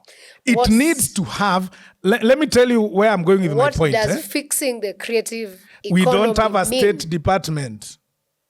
State Department of Creative does not exist. It's a name. Haina structure yake. The creative department, PS mwenye anaplayingi role ya creative, anaplay, mark my words. So role ya creative ni PS fikirini. CS wetu ni Mvurya. The sports. Okay? Yes. Unasema ni wa wapi? Sports. Mbona usemi ni wa creative? Because that ministry because is not called creatives. Hawaichukuliangi serious. Because they don't think it has something. Sisi wenye tuko ndani ndio tunajua uzito wake, ndio tunajua solutions zake, ndio tunajua nini tunahitaji. Watu wanasema simfanye bila. Bro, kuna some policies ziko huku. Sasa saa hii wanataka kuban TikTok, si ndio? But if we had a whole structure of the creative economy, sisi bado ndio tungeidefend vizuri kwe. Saa hii hata tukijidefend, tuko na association tumeform. Digital Content Creators Association of Kenya is the biggest. Tumeform, tujaribu kustop hizo vitu. We have tabled in parliament. Tumengangana huko kutuma mabarua za kuambia msiban TikTok. Kwa sababu mlituma barua? Yes, we did as Digital Content Creators Association of Kenya. No, we started all the way ile time ilikuwa ibaniwe. The first one, okay. Yes. Sasa hii tumetuma bado mapendekezo yetu. Why it should not be banned? Why are you banning TikTok? Do you know kuna watu wanakulia? Kuna TikTok shop. Yeah. Kuna mashopu, kuna watu wengi wanauza vitu on TikTok. Sisi promote vipindi zetu on TikTok. I'm paid by kina Skyward Airlines, by kina Vipingo Ridge na kina nani to promote them. Where? On social media. Saa hii kuna macontract na sign za kupush products on social media. Then you want to ban that? Why do you think you're closing my shop? Why do you think they want to ban it? I don't know. That's why I'm saying they shouldn't. Yeah, because na feel they're affecting my shop. Okay. Mi nitauza tiko wapi nikiwa na show? Juzi tumekuwa na show Eka Hotel na Churchill. Tumejeza watu hapo wamekuja couples wamekaa mapenzi. They were paying 20k per ticket. If we didn't have social media, nani wangetusaidia? Yeah. You get? But we sold through social media. The people that came is social media. So ukiban, umetufungia duka. Sio kama kitambo, analog. So that's why I'm not for that. And that's why I'm advocating for a proper structure of the creative economy structure. Sasa hiyo structure ikae aje? Like in your, what is your vision? It's a state department. You don't understand a state department. We need a PS dedicated to creatives. Okay. Hata kama sio CS, we will work with mwenye yuko. Lakini PS, who is the accounting officer? We need to start there from PS. And a PS kukuwe na secretary. Kwa hiyo secretary anakuanga na 2 under secretaries. Then there's a board. Board ni ya the stakeholders of the industry, the agencies of the industry. Then there is a council, kama youth council, kama sports council, hivyo. And then kukuwe na creative economy fund. Saa hii, sisi tukitaka kufanya hata production kama hii, kama una pesa uwezi. Lakini kukuwe na creative economy fund, tutakuwa tunaweza enda tunaomba pesa pale, tunafanya project, ile project inalipado, zinarudi pale kwa fund, zisaidie watu wengine, na project ina move. Saa hii actors wako wengi, script ni mingi. They can't even do a proper movie ya Netflix kwa sababu ya hii pesa. Lakini kukiwa na creative economy fund, they can come to the fund. We lend these creatives to shoot that expensive movie that can be bought expensive expensively at Netflix. Yes. Kwa sababu zenye tunapeana ni low budget. So una shoot low budget, ukiuza pia wanabai kulingana na budget yako. Lakini sasa tukishoot kitu poa, quality, crazy stuff, they will buy those big monies. Yeah. Na hiyo do ikirudi, first rudisha wapi? Kwa Creative Economy Fund, yenye ulipi na interest, juu sasa tukiendea bank, unagongwa na 14%. Yeah. Hata ukienda kwa NGOs wenye wana fund creatives, the least they'll give you is 9%. They are there. Kina Hiva Fund are there. So that is what I'm fighting for. That is my passion as MC Jessy. That is your passion. Na that's what I'm proposing for a structure. Na tunaambiwa that bill yenye ina include that structure is lying in parliament. But the president can make this happen. That's why unaonanga mimi nikimuongelesha na mwambia the same thing. Bumper to bumper na yeye juu anakaa huyu anasikizanga kidogo. I'm telling you. Tulianza time ya Uhuru. Hatuku succeed. So when we see with the president, it's not that you're in the 2-term. By the way, are you 2-term or 1-term? He is the one who is in 2 terms. We need him back. President anataka kura back. Yeah. Mi nataka a solve creative economy. Sasa wewe uko kwa 2-term ama 1-term? Mimi niko kwa President William Ruto, so atusolvie creative economy. Siasa ikifika time yake tutaamua. Personally, I want him to fix the creative industry. It was in the manifesto. Mimi nilikuwa na mnongonezea kwa masikio time ya campaign 2022. Now one thing he did when Ababu Namwamba was the CS was sports. He tried. Ababu did try. Ababu Namwamba tried. He's the brains behind Talanta Hela. Yes. We were headed in that direction with Ababu Namwamba. We were headed there. Now where are we? We were headed there with Ababu Namwamba. Unanielewa? I was there tukiongea, kuna vile vitu zilikuwa zinakaa zinasonga. Tukimpigia anashika simu akiwa kwa ndege. Ananiambia Jessy, wacha tuonane 2 weeks. Actually, we almost broke through, wakafutwa kazi. So ikakula pause. Alafu ikakula pause. Another CS comes. You see, ataanza fresh. You get, ataanza ashike hii concept ni gani? Hii Talanta Hela ni gani? Easy. You get, there are a lot of things they need to catch up with. Fikirini wakakuja, wametoka Azimio, wameingia, tunaanza wapi? Hizi vitu zimekuja. You see now, wakaeka pause hii story yetu na ingekimbia pale. So every chance I get, every opportunity I get with the president or the deputy president, I always remind him, umesema hii, ulifanya hivi, tafadhali, we need it. When we fix that, me will travel around the world sana. If I tell you, ma creatives wengine from other countries wakikuja Kenya, wanakujanga na work visa. Sisi hatupewangi. Because we don't have a proper structure, a creative economy in this country that can even guarantee you barua, notarized letter from the ministry hata utravel. You get? Me utumia as a National Chamber of Commerce and Industry. I use those ones. Na notaraiziwa as a businessman. Niende napewangwa business visa. Niende na nimeng'ang'ana na marafiki wangu wenye wako huko. Ukienda kwa Ministry of Foreign Affairs, ati unaenda, juzi nilikuwa Riyadh, Saudi Arabia, nilikuwa gana comedy show pale. Lazima ningeenda kwa Ministry of Foreign Affairs nipewe hiyo ya recruitment. Niende kama recruiter. Niende Saudi Arabia na visa ya recruitment. Those are the things that pain me as a creative. We can. And then I meet other creatives that come to this country. When hata wa Nigeria wanakam kuperform hapa, they come with work visa. They carry our money and go with it. Kina Burna Boy wanabeba 100 million. Do you know that our YouTube channel, hata hii yako na juu unafanya juu uko nayo, we are paid how much?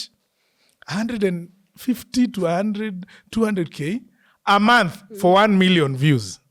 Nimeona video zako mob zinachezea 240, maybe yangu itakufikishia 1M.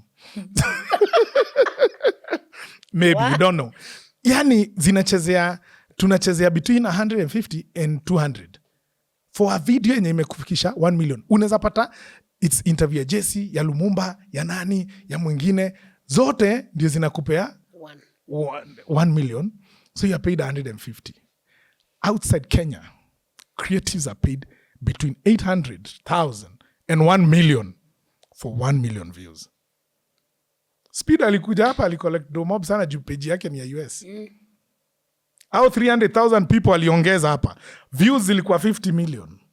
And he's complaining of the payment he's getting at the moment. Now, look at it this way. When SHA Speed came here, alipigishwa raundi na gava. Sindio? I think gava, I mean whatever agency. Of course. When we talk of government is agency. Akapigishwa lap ya chopa. Alienda wapi? Mathare? Alienda Kibira? Alipita wapi? Talanta Stadium. Akasema, is that the national stadium? Akaambia, that's Talanta Stadium. Oh, goddamn, it's good. That ilipropel Kenya somewhere. Alipitia Runda, watu wana swimming pool. Akupita Kibira. Hata hapo chopa ilikuwa aliyekwa hii side ya Talanta hela. Angetani hivi. Aone Kibira. Goddamn, is that another country? Angeshtuka sana. Lakini alika hii side. Magical Kenya did that. Yeah. Walimpeleka wapi? Nairobi National Park. Orphanage. Sisi kama creatives tunajilipianga na familia zetu kuona wanyama. Yes, tell them. You never consult us to even market the country here. Kuna kajama kako kabeshte kangu ka online kana manuele kiafro kale kalikuwa kana katia kalibiwa juzi makamera na gari yake pole bro. Oh yes, I know the guy. He's trying to market Kenya online. But the agencies that are concerned about marketing Kenya are not reaching out to the creatives to market Kenya. We are the ones who can do it. South Africa wanalipa Trevor Noah pesa ngapi? Lupita wetu analipangwa na TZ. Cause wako na wizara ya sanaa pale, ministry ya entertainment. Wanatafutana na creatives kina Lupita wa market Serengeti na pande huku na Masai Mara. We are not using our daughter. Who is the creative sector to market our country. SHA Speed akapelekwa mpaka Masai Mara. Huko ako live na Lions. Sisi. Jessy akienda. Amebeg Sarova. Waingiane into a partnership. Ndiye apelekwa huko free. You get what I mean? My passion, kitu inaniuma niyo nikisema we need to fix it so that the agencies that work with can support and we work kama ni gava. There's a lot of money that is poured into other things to market the country that the creatives wetu our party. So how can creatives? Hiyo unasema 100 million ndio iko wapi? Si ilete sisi. Hata mimi haijanifikia hata sijui. Kwani wewe utaki show yako ikuwe sponsored hapa na Magical Kenya? Kwani utaki ikuwe sponsored na SHA? Itamasi hapa kuelezea SHA kuachie pesa ya SHA. Ukue una market unasema for sure if you want to take up SHA. Hawajafanya hiyo unakumbuka kulikuwa na watu wengi sana wanakuja mpaka events zetu wanakuja kufanya sijui NHIF drive nini mregister. Tujaona drive ya SHA imefanywa kwa TV. 11 billion ilipotea, maybe hapo ndio hiyo pesa ilikuwa. Si mkuje kwetu kama creatives. Mimi nikae mwenye nishaitumia SHA niambie watu by the way these are the services that are offered on SHA 1 2 3 4. Angalia hizo before register. Sasa nikuulize. Sasa that is why nikipatana na mtukufu rais namwambianga unakaa nika una beg. I have to at that point sometimes yes pia uwezi enda unamwongelesha vile unataka kwani ni mtu wa rika yako mpe heshima hata kama mnamtusi online lakini hata wewe unamtukananga vibaya online hata Boniface Mwangi wakutana naye hivi haizi mwambie vitu anamwambianga hata mwambie your excellency. Of course the seat it's the seat. So that's why hata mimi hambo nanyenyekea hapo namwambia your excellency umetufanyia hii lakini hapa kidogo umetusahau tunaomba na that's why I'm asking the creative sector for sure it is a very big sector has money has potential can even sell this country out there to the people. How do creatives come in to support you in this push? We are in an association. Join the Digital Content Creators Association of Kenya. We are pushing from there. We've partnered with Kenya Actors Guild, Kenya Scriptwriters Guild, Association, Photographers Association. Tulikuwa tana forum hapo ulikuwa unasikia nikisema ati siwezi lala njaa bila Ruto akiwa State House, a social statement. I meant it from the creative sector. Akitusaidia hatutalala njaa. That's true. As creatives. No, kusaidia is actually just fixing the system. Fix it. Give us a state department. Policies zenye tunahitaji ndizo zitatusaidia Sara. Policy. If only guys knew what we go through. Alafu sasa nikuulize, nikinyamaza niachane na hii creative. Nani atasema? niko na opportunity kuongea na yeye, si nimwambie? Nani atamwambia? Na wengine wenye tulituma hawamwambii. Wako huko sasa wako nini? Sasa mimi niko na chance, acha nimwambie. Na asipofanya ni sawa, nitashinda kiti ya bunge, nitaenda huko nitetee. Okay. That is something personal. Unakumbuka Joe Donde? Do you know the Donde bill? It was very popular as a finance bill. You're still young. So alikuja na mambo ya kufix mambo ya banking na lending in this country. Kuna watu walifanya kukuwe na banks mob in the country, kusikuwe na monopoly. Kuna watu walitetea Kenya ikakuwa na vyama vingi. Yeah, that one we understand. Hiyo unajua. Yes, so I think let me give an example of such. Kuna watu walikuja wako na dream. Maybe that dream did not happen during their time. Yeah. But they fought for multipartism. They might not have been the beneficiaries of multipartism. But social media saitu naongea vile tunataka is because people fought in kina Raila, kina Orengo, kina Martin Shikuku, kina Kiraitu Murungi, kina Gitobu Imanyara, awote, kina Jehu Gatabaki, kina Reverend Njoya, they were beaten in town. Saa 7 mchana, fighting for us tupate freedom ya speech. Tuweze kuongea on social media. Tuweze kutukanana on social media. They were beaten. Kwanza ile nimwanga ni Reverend Njoya. Reverend wangu alipigwa marungu GPO akienda All Saints kuomba. Alitandikwa because of freedom of speech, because of the things he was saying on the pulpit. Today there are pastors wanna castigate, wanna blame president without knowing that freedom was fought for by somebody.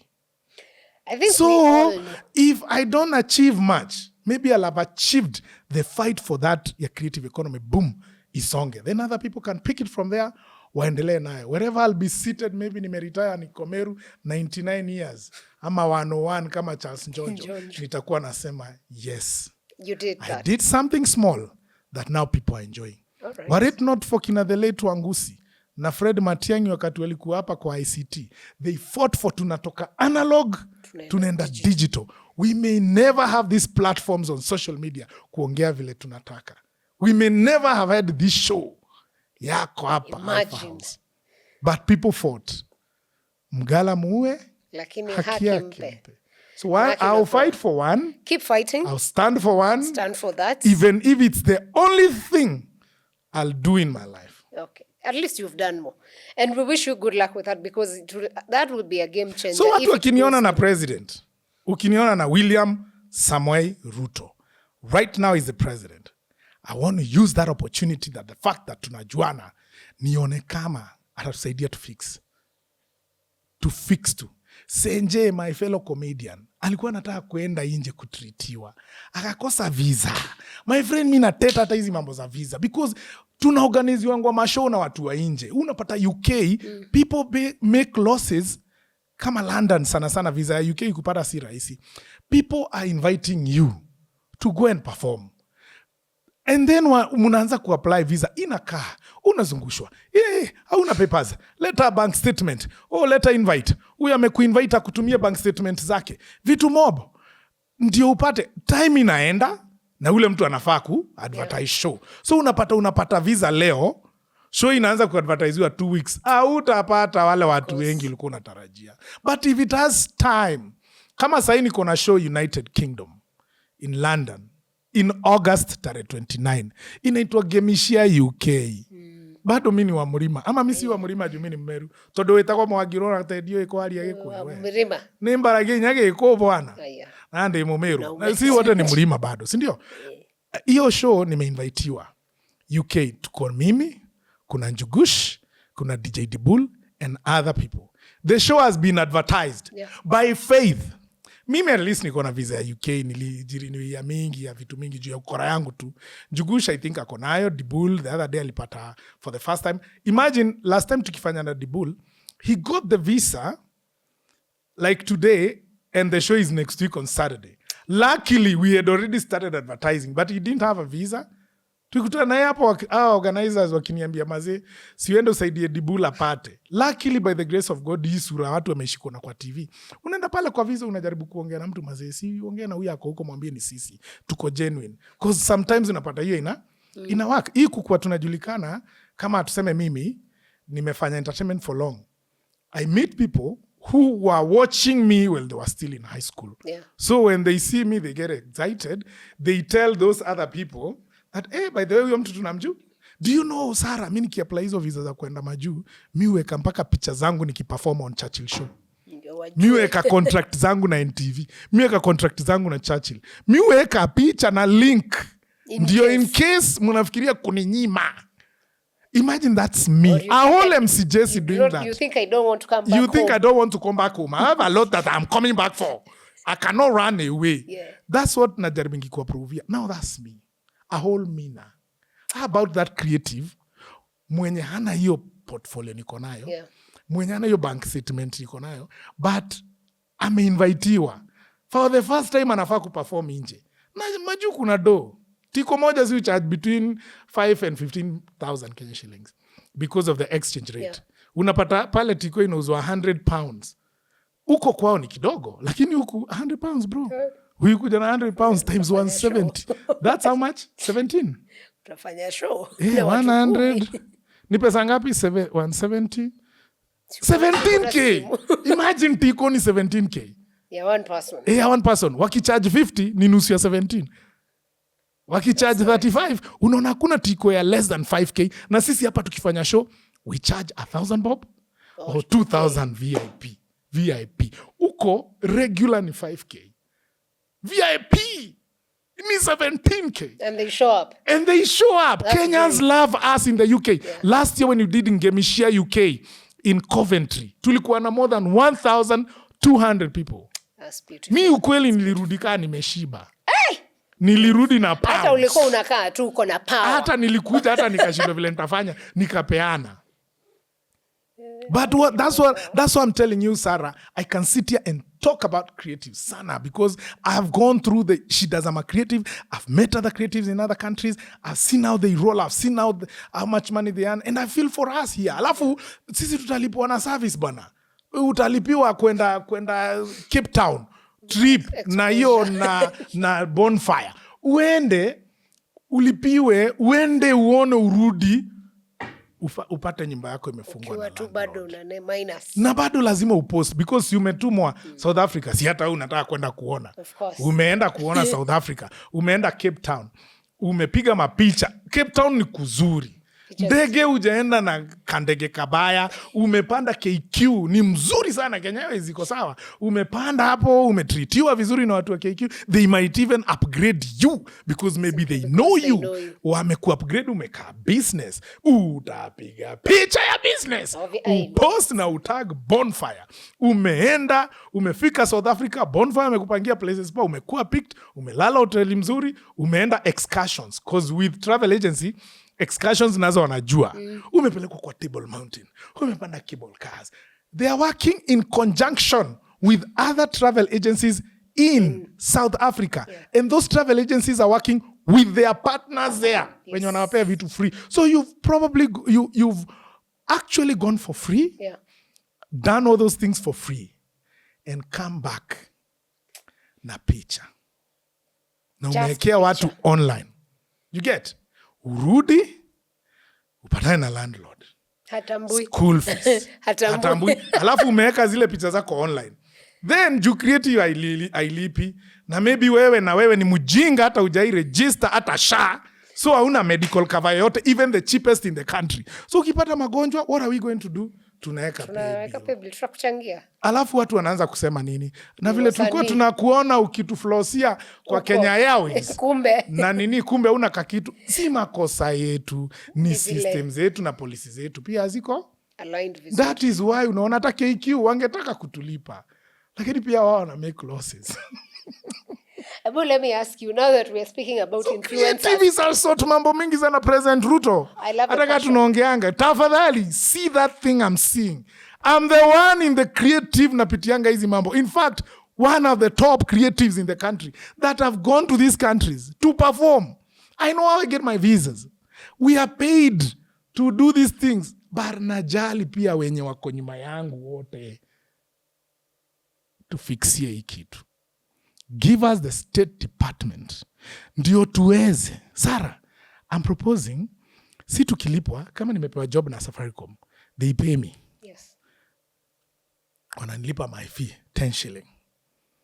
On top of that, one thing that I must pay, currency of the government, inakuanga tax. Obvious. Uzuri, our corporate clients understand tax. Yes. So they know JCC tunakulipa hii. They don't even negotiate tax. Wanakwambia, sasa kwa hiyo tumekubaliana basi ututumie invoice plus tax. Non-negotiable, 16% tax. Kama unalipa 10 bob plus hizo 1.6 hapo juu, 16%. Wanaongezanga. My proposal is, kwa hii creative sector, tunataka sisi wenyewe to earn pesa zetu za hii NSSF. President anasema we must pay. To earn pesa zetu sisi wenyewe za SHA yenye tunafaa kukuwa nayo. To earn pesa zetu sisi wenyewe za affordable housing yenye tunafaa kuwa tunalipa.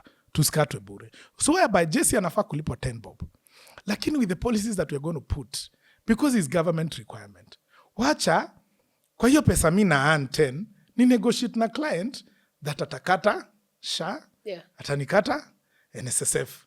So that from 10, besides tax, kuna pesa ya SHA, kuna pesa ya. So upate company kama Safaricom inanilipanga 15 bob, yangu ni 10. Hiyo 5, iko na tax ya gava na SHA yangu, NSSF na affordable housing. Yenye kila Mkenya mwingine anakatwa ikue. Lakini kumbuka kazi yangu, bidii yangu ndio inanifanya nilipwe. Pesa yangu isiguzwe ile nalipangwa. I have my rate card. Your rate card ndio hii. On top of that is where you add those things. With the policy, we'll be able to cover our creatives wote. Kusikuange pia wananchi, come on. Wananchi, kamera yangu ni gani ya nyumbani? Nililia wananchi. Wananchi. Bro, tumewachekesha. Tumewachekesha mpaka tumewaudhi. Jokes zingine zetu zinauma nje. Saa ingine hata sisi tuko na mashida, tunawachekesha hata jokes zinakataa kuwa funny. Basi ile tumefurahi, tumewachekesha miaka. Tumewaimbia, musicians wameimba. They've sung songs from the heart. Songs zimewabariki. Ukiingia TikTok ni nyimbo zetu. Mkiingia Instagram ni zetu. Mkiangalia vipindi za kina Crazy ni sisi. We try to make you happy. Kwa hizo stress zenu tunawareducia. Kindly tusaidieni hata sisi tujipange.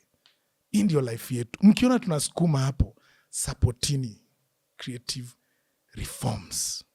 Tukipewa ministry yetu, please, we know what we are doing. Wacheni tuifanye. Ndio pia tuweze kufanya hiyo kazi yetu vizuri for you. Niko na jokes lakini zenu. Sasa ile niko na stress yezi toka. Hatuwezi jiekea. Guys, mmetusupport years. Msituachilie sai. Mimi nimejitolea kwa mstari wa mbele kupigania. Najua tuko na nyinyi. Tutafight. Passionate man mpaka napenda sana. Lakini as we come to the end of this program, I have 2 questions. One, what is your vision of a good Kenya? Actually, umesema as we come to the end. That's a lie. I talk too much. I'll say this.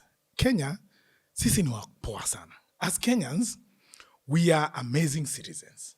Kwanza when it comes to loving each other, tunapenda sana. Sisi tunaweza fight Nigeria tukiwa one. Yes. The other day when Chan was playing here, Harambee Stars wetu walikuwa wanacheza. Oh my God.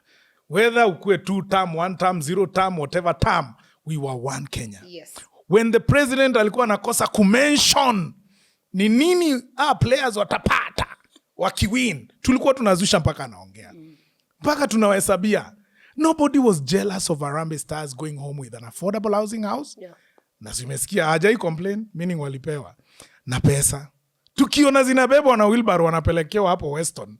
Hakuna mtu alikuwa anateta, because that's who we are as Kenyans. We love when each other Kenyan is winning. Mahali tu tumebakisha ni kupenda inchi. Sisi tunapendana sisi kwa sisi, which is the most important issue. Ukiangalia Eric Omondi runs an initiative called sisi kwa sisi. People, hata mimi imagine mi uchanga hapo ndani. Juza tutakutana naye nimwambie wewe ni rafiki yangu aje na sichangi. Mi mchangia. Ama nampa encouragement sa ile zina do. Tunapendana sana sisi kwa sisi kama Kenyans. We can fight. That's why a Kenyan atapata shida. Kaluma boy, wote wameenda huko through creatives. Kaluma boy, watu wataenda. Issue yote kitokea nawe Sara sahi cause uko online. Trust you me, Kenyans will show up for you. Mahali tu kidogo tunahitaji ni kupenda nchi. What do you mean kupenda nchi? Kupenda nchi na tunapenda maanisha. nchi. Tupendi nchi sana. Tunaipenda sana ndio maana tunaipigania. I think Kenya tunapenda siasa. Sio nchi. Sio nchi. Tunapenda politics sana. We are very passionate about politics. Why I'm saying that we love politics more than Kenya is atuangaliangi beyond ule mtu tumependa kwa politics. Tunaangalianga politics zake. Gachagua ametoka DP. Sasa tumezusha. Hatutaki kumwangalia him as an individual. Matiang'i tumemuita. Toka World Bank kuja ukuwe president. Hatutaki kuangalia yeye ni nani. Kalonzo amekuwa hapa. Hatutaki kumwangalia in details. Hata Ruto na former president Uhuru Kenyatta. Let's talk about them. Huyu alikuwa president. Huyu mwingine ni president. We did not look at them as individuals. Tuliangalia siasa. Walikuwa watu wa ICC. Tukawavutia. Tukatupa Raila nje. In 2013. Wakiwa pamoja. You get? That's an example I can give. Sisi tunapenda siasa na wanasiasa. Inchi ndio to some extent sisi you draw the line. Tuna draw the line. Tunataka siasa. And then we believe mwana siasa ndio atatusovia issues zetu zote. All of them. No, it's not. Sisi wa Kenya ndio tutajisovia. Why I say this? In 2002, I was alive. That's the first time I voted. 2002, we voted overwhelmingly for Mwai Kibaki.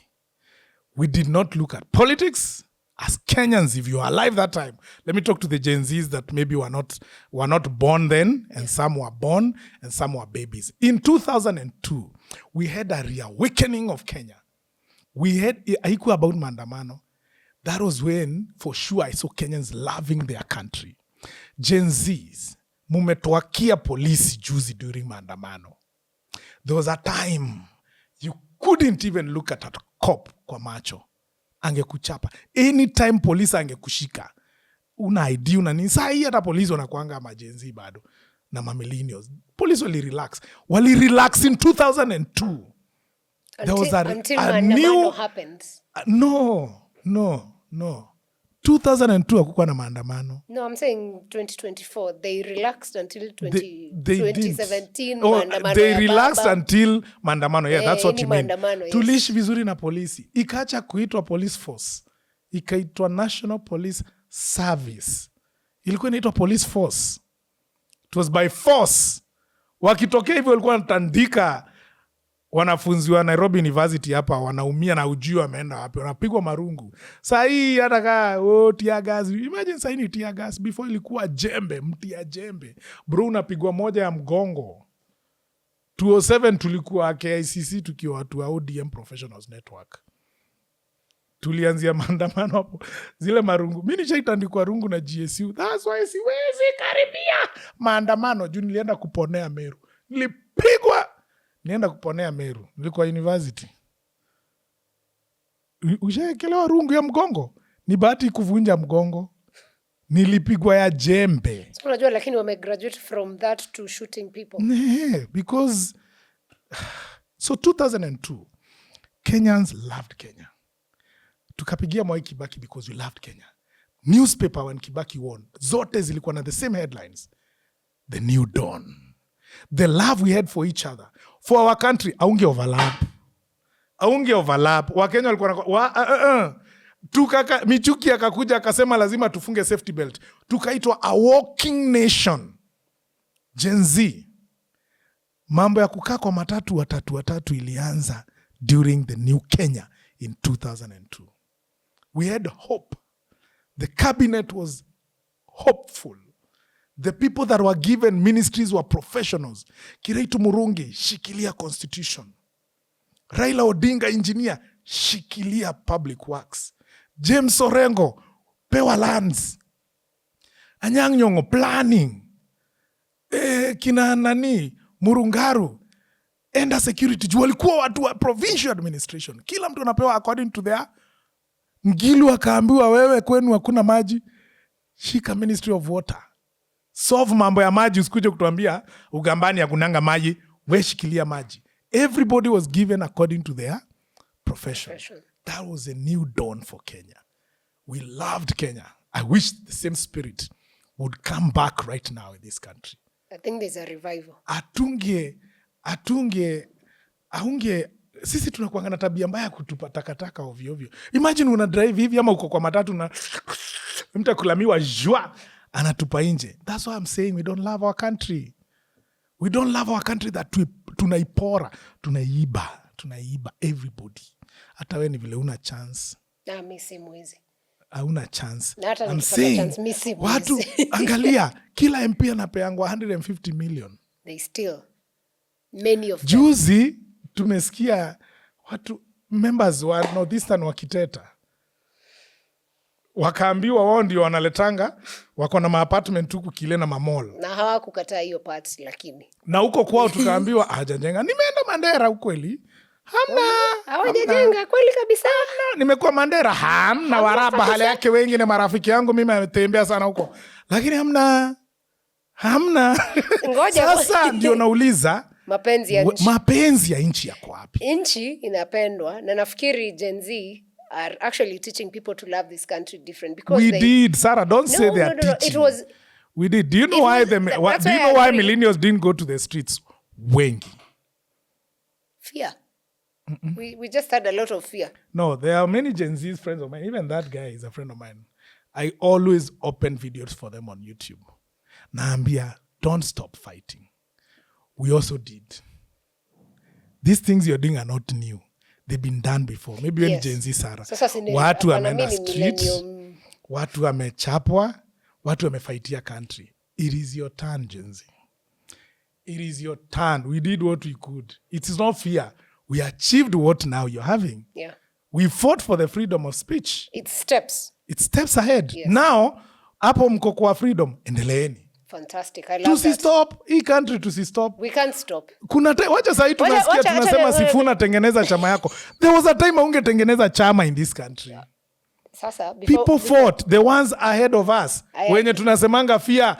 Fear is gone. They fought. Yes. They fought. We have political parties. So freedom.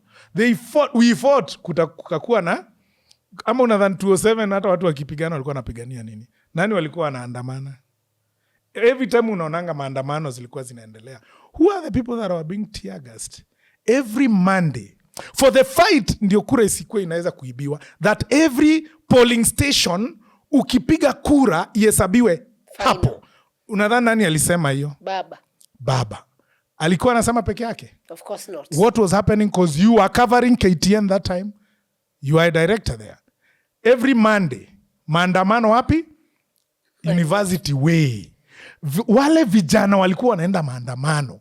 Every Monday ni kina nani? Kina Sifuna na wewe. He said it. That's why I'm You get it? Yes. Do you understand me? Fully. We went for maandamano. We went. Hiyo man every day. Ndio hiyo kura ikipigwa inahesabiwa hapo every Monday. Na hiyo inakuwa fine. Every Monday na ikafanywa. Do you know sahi tunaongea mambo ya IEBC? Do you guys know about IEBC? We are talking about kutoka kwa Electoral Commission of Kenya to Interim Independent Electoral and Boundaries Commission to IEBC yenye iko sahi. IEBC yenye iko was fought for every Monday at the ECK headquarters Anniversary Towers. That was where IEBC ilikuwa. Hapo ndio ECK. Every Monday tiaga Monday maandamano. Fighting for what? Election. Kura ispigwe ibebo ikahesabiwe Bomas. Pigwa weka online. Whatever you're doing now, it's your turn. Hata nyinyi fanyeni. Keep doing it and don't stop. Don't stop. I love that. Sisi tutakuwa huku kwingine tukiomba kura mtupigie juu tunaelewa what you're going through. Mimi nataka tumalizie hii show hapa sasa. Utakuja tena tuongee. Lakini kabla one day I'll be a politician. Obviously. I want everyone who judge me and I'm elected. I want you to leave a question for the next guest. A question. For the next guest? Yeah, who sits here? What do you stand for? Uko na msimamo? Ama wewe ni wa kuyumba? Ama utabaiwa? Leo utasema hii, kesho ubadilishe. Kaa na msimamo yako hata kama ni mbaya. Lakini swali ni je, uko na msimamo. I love that. So mwenye alikuwa hapa aliniachia swali. Ndio hiyo naenda kwake. Ilikuwa sasa mbona una haraka? Na hii ndio ya kufunga. Aliuliza, what do you want to be remembered for in the next 5 years? I said, if you fix the creative sector, if that will be the only thing nitakuwa nimefanya, I'll be satisfied. Creating the creative, fixing the creative economy. And how I answer it is, by the grace of God, I was alive when I saw people fighting for this country. People fighting for one agenda. One person said, multipartism became a movement, things changed, we're enjoying. One person, yun nilikuwa nakwambia Donde, kuja akasema mbona Wakenya hatupatangi loans hivyo kila mtu apate. Toa hii, tengeneza, Donde bill. Another person came, that was one. Another person came with the ICT reforms, change. Another person came that right now is 90-something years old. He was the vice president. Akasema prison reforms. Yeah. Si lazima uende prison ukufie huko. Wacha mpaka conjugal rights. Simple things kama hizo watu wanafightia. Prison rights wakapewa. Another person came. Akasema army reforms. Tuzungushange general. Daudi, Something came. Tonje. I want to have something to stand for. Kama ni creative sawa. Me, I don't want to go to parliament. Munilipe mshahara nikule, lakini after 5 years sisemi kuna kitu imefanya. Sijai propose a bill, sijai ongea. So I want to be remembered by doing just one. For now, since I'm not an elected member yet, let me use the opportunity that I have to fight for the creative space. Me, I've suffered enough. Kila mtu fightia mahali yuko. Yeah. Donde ilikuwa ni mambo ya finance. Kuna watu wameleta tea reforms. Kiraitu Murungi fought for the constitution ibadilike. Kiraitu Murungi, Martha Karua, Gitobu Imanyara, Yashpal Guy, Kilifi Draft 1, Kilifi Draft 2, Bomas Draft. That Kina Sifuna, Babu, all the current lawyers are debating with. Yeah. There are people who did something. I want to be counted as somebody who did something. Arakamani mo? Just one. Just one. So the challenge is ensure you're counted as someone who did something. Creative sector. Enta nikwambia vile kutakuwa. Very soon. Utaona. Si Ruto walikuwa Hollywood. President William Ruto walikuwa Hollywood. Wakaenda kwa studio za Tyler Perry. Hakuwa. Alafu. Ujue nafunga kitabu juu tunamaliza. Akasema atakuja. Si ndio? Anakuja happy. Tutaanza kutafutana. Oya, Trevor, nani anakuja? Nani anasikia ni wapi zinafanywa? Cause hatuna nyumba. Hatuko anywhere. Steve Harvey alikuwa akuje. Hakukuja. By the way, si uongo ya Ruto. Anakuja wapi? Alikuja kapita kama ameenda Rwanda. Where they are organized. Kagame amempangia kaenda kwa Yarin. Jamaa ameenda ameshoot mpaka Family Feud. In SA, in Namibia, in Ghana. Hakukuja Kenya kwa sababu huku kwetu kila mtu ako kivyake. We can't be. Tunaongea mob lakini hatuna structure. So we need structure. We need all the creatives okwe. Unaona media, journalists wakati walikuja wakakuwa wengi sana. Wakaambia lazima kila mtu aregister na nini? Media Council of Kenya. Na ukuwe na press card. Na ukiona hiyo press card hakuna mahali huwezi ingia. You are identified as a press. Uko mpaka na namba yako ya press. It's the same thing. Our creatives will have the same. Hakuna mambo ya kuharass creative star on Sundays. Thank God for Governor Sakaja. Alifanya watu wakakuwa wana shoot tao vile wanajisikia. Ukienda Sunday, creatives wamejaa na makameras ni waliacha kushikwa. Sakaja alisema wacha ikuwe hivi. But akitoka mwingine akuje. Because it's not a policy. It's not a policy. Akishatoka mwingine akuje aseme sasa kuona vijana wanafanya town inakaa wamejaza town dance hapa. Maybe akuje mzee ajielewi kudance. TikTok inaleta do, wana challenge aseme hii wanafanya tabia mbaya hii, wanazungusha nini hizi nyuma zao online wakitwak ajam atoe because it's not a policy. But if it's a policy uwezi watoa. Yeah. Atio umenipiga picha kwa club, sasa unashtaki club ati kulipe hiyo pesa yote. Na hiyo club ni sawa na uza pombe, lakini umeshanga unasahau DJ wetu huyu ni wa creative. Unasahau wao mademu wako huko. Umesahau hiyo club imeemploy creatives wangapi wenye wanaipost ndio watu wakuje. Very true. You get? Yes. It is a policy. It is a policy that matter. must be implemented. And we Na must- najua hii tuko hapa na mtasukuma President Ruto sana. Skuma sana, by the I hope you actually get to When do it. people label me one term, 2 term, or whatever, this opportunity I have with a president mwenye naonanga akiniangalia ananiitanga Jessy. I will not waste that opportunity, him being my friend, to ask for personal gains. That's fantastic. Lazima creative ifanywe ndio mimi nisilale njaa. Na ni kweli kabisa. Thank you very much, Jessy. It's been amazing having you around. You're welcome at Alpha House again. At least now you know where we are. Yes, I do. We are good. We can offer a cup of Guy, 2 hours. Imagine. But it's been fun. Thank you so much. Bunge. Naona nitaongea. Utakuwa unanyamazishwa nini yako sana. Lakini thank you for coming through. It's been a pleasure. Mr. Speaker, sir, one point only. Sitakuwa namwambia 1 minute. Your time is up, mheshimiwa. By the grace of God, Sarah. And by the votes of the people. And by the votes of the people, I'll achieve that vision. All the best. Just one. Then tukiwa huko, tutajipanga huko mbele. All the best. Tutapangia wananchi. Totally wish you the very best and serve the people when you get a chance. Thank you for watching this episode. We will catch you on the next one. Hiyo nimemaliza ndio ukiendelea kuongea at least nikuwa na outro. Unaweza una kadi imejaa. Thank you. Thank you.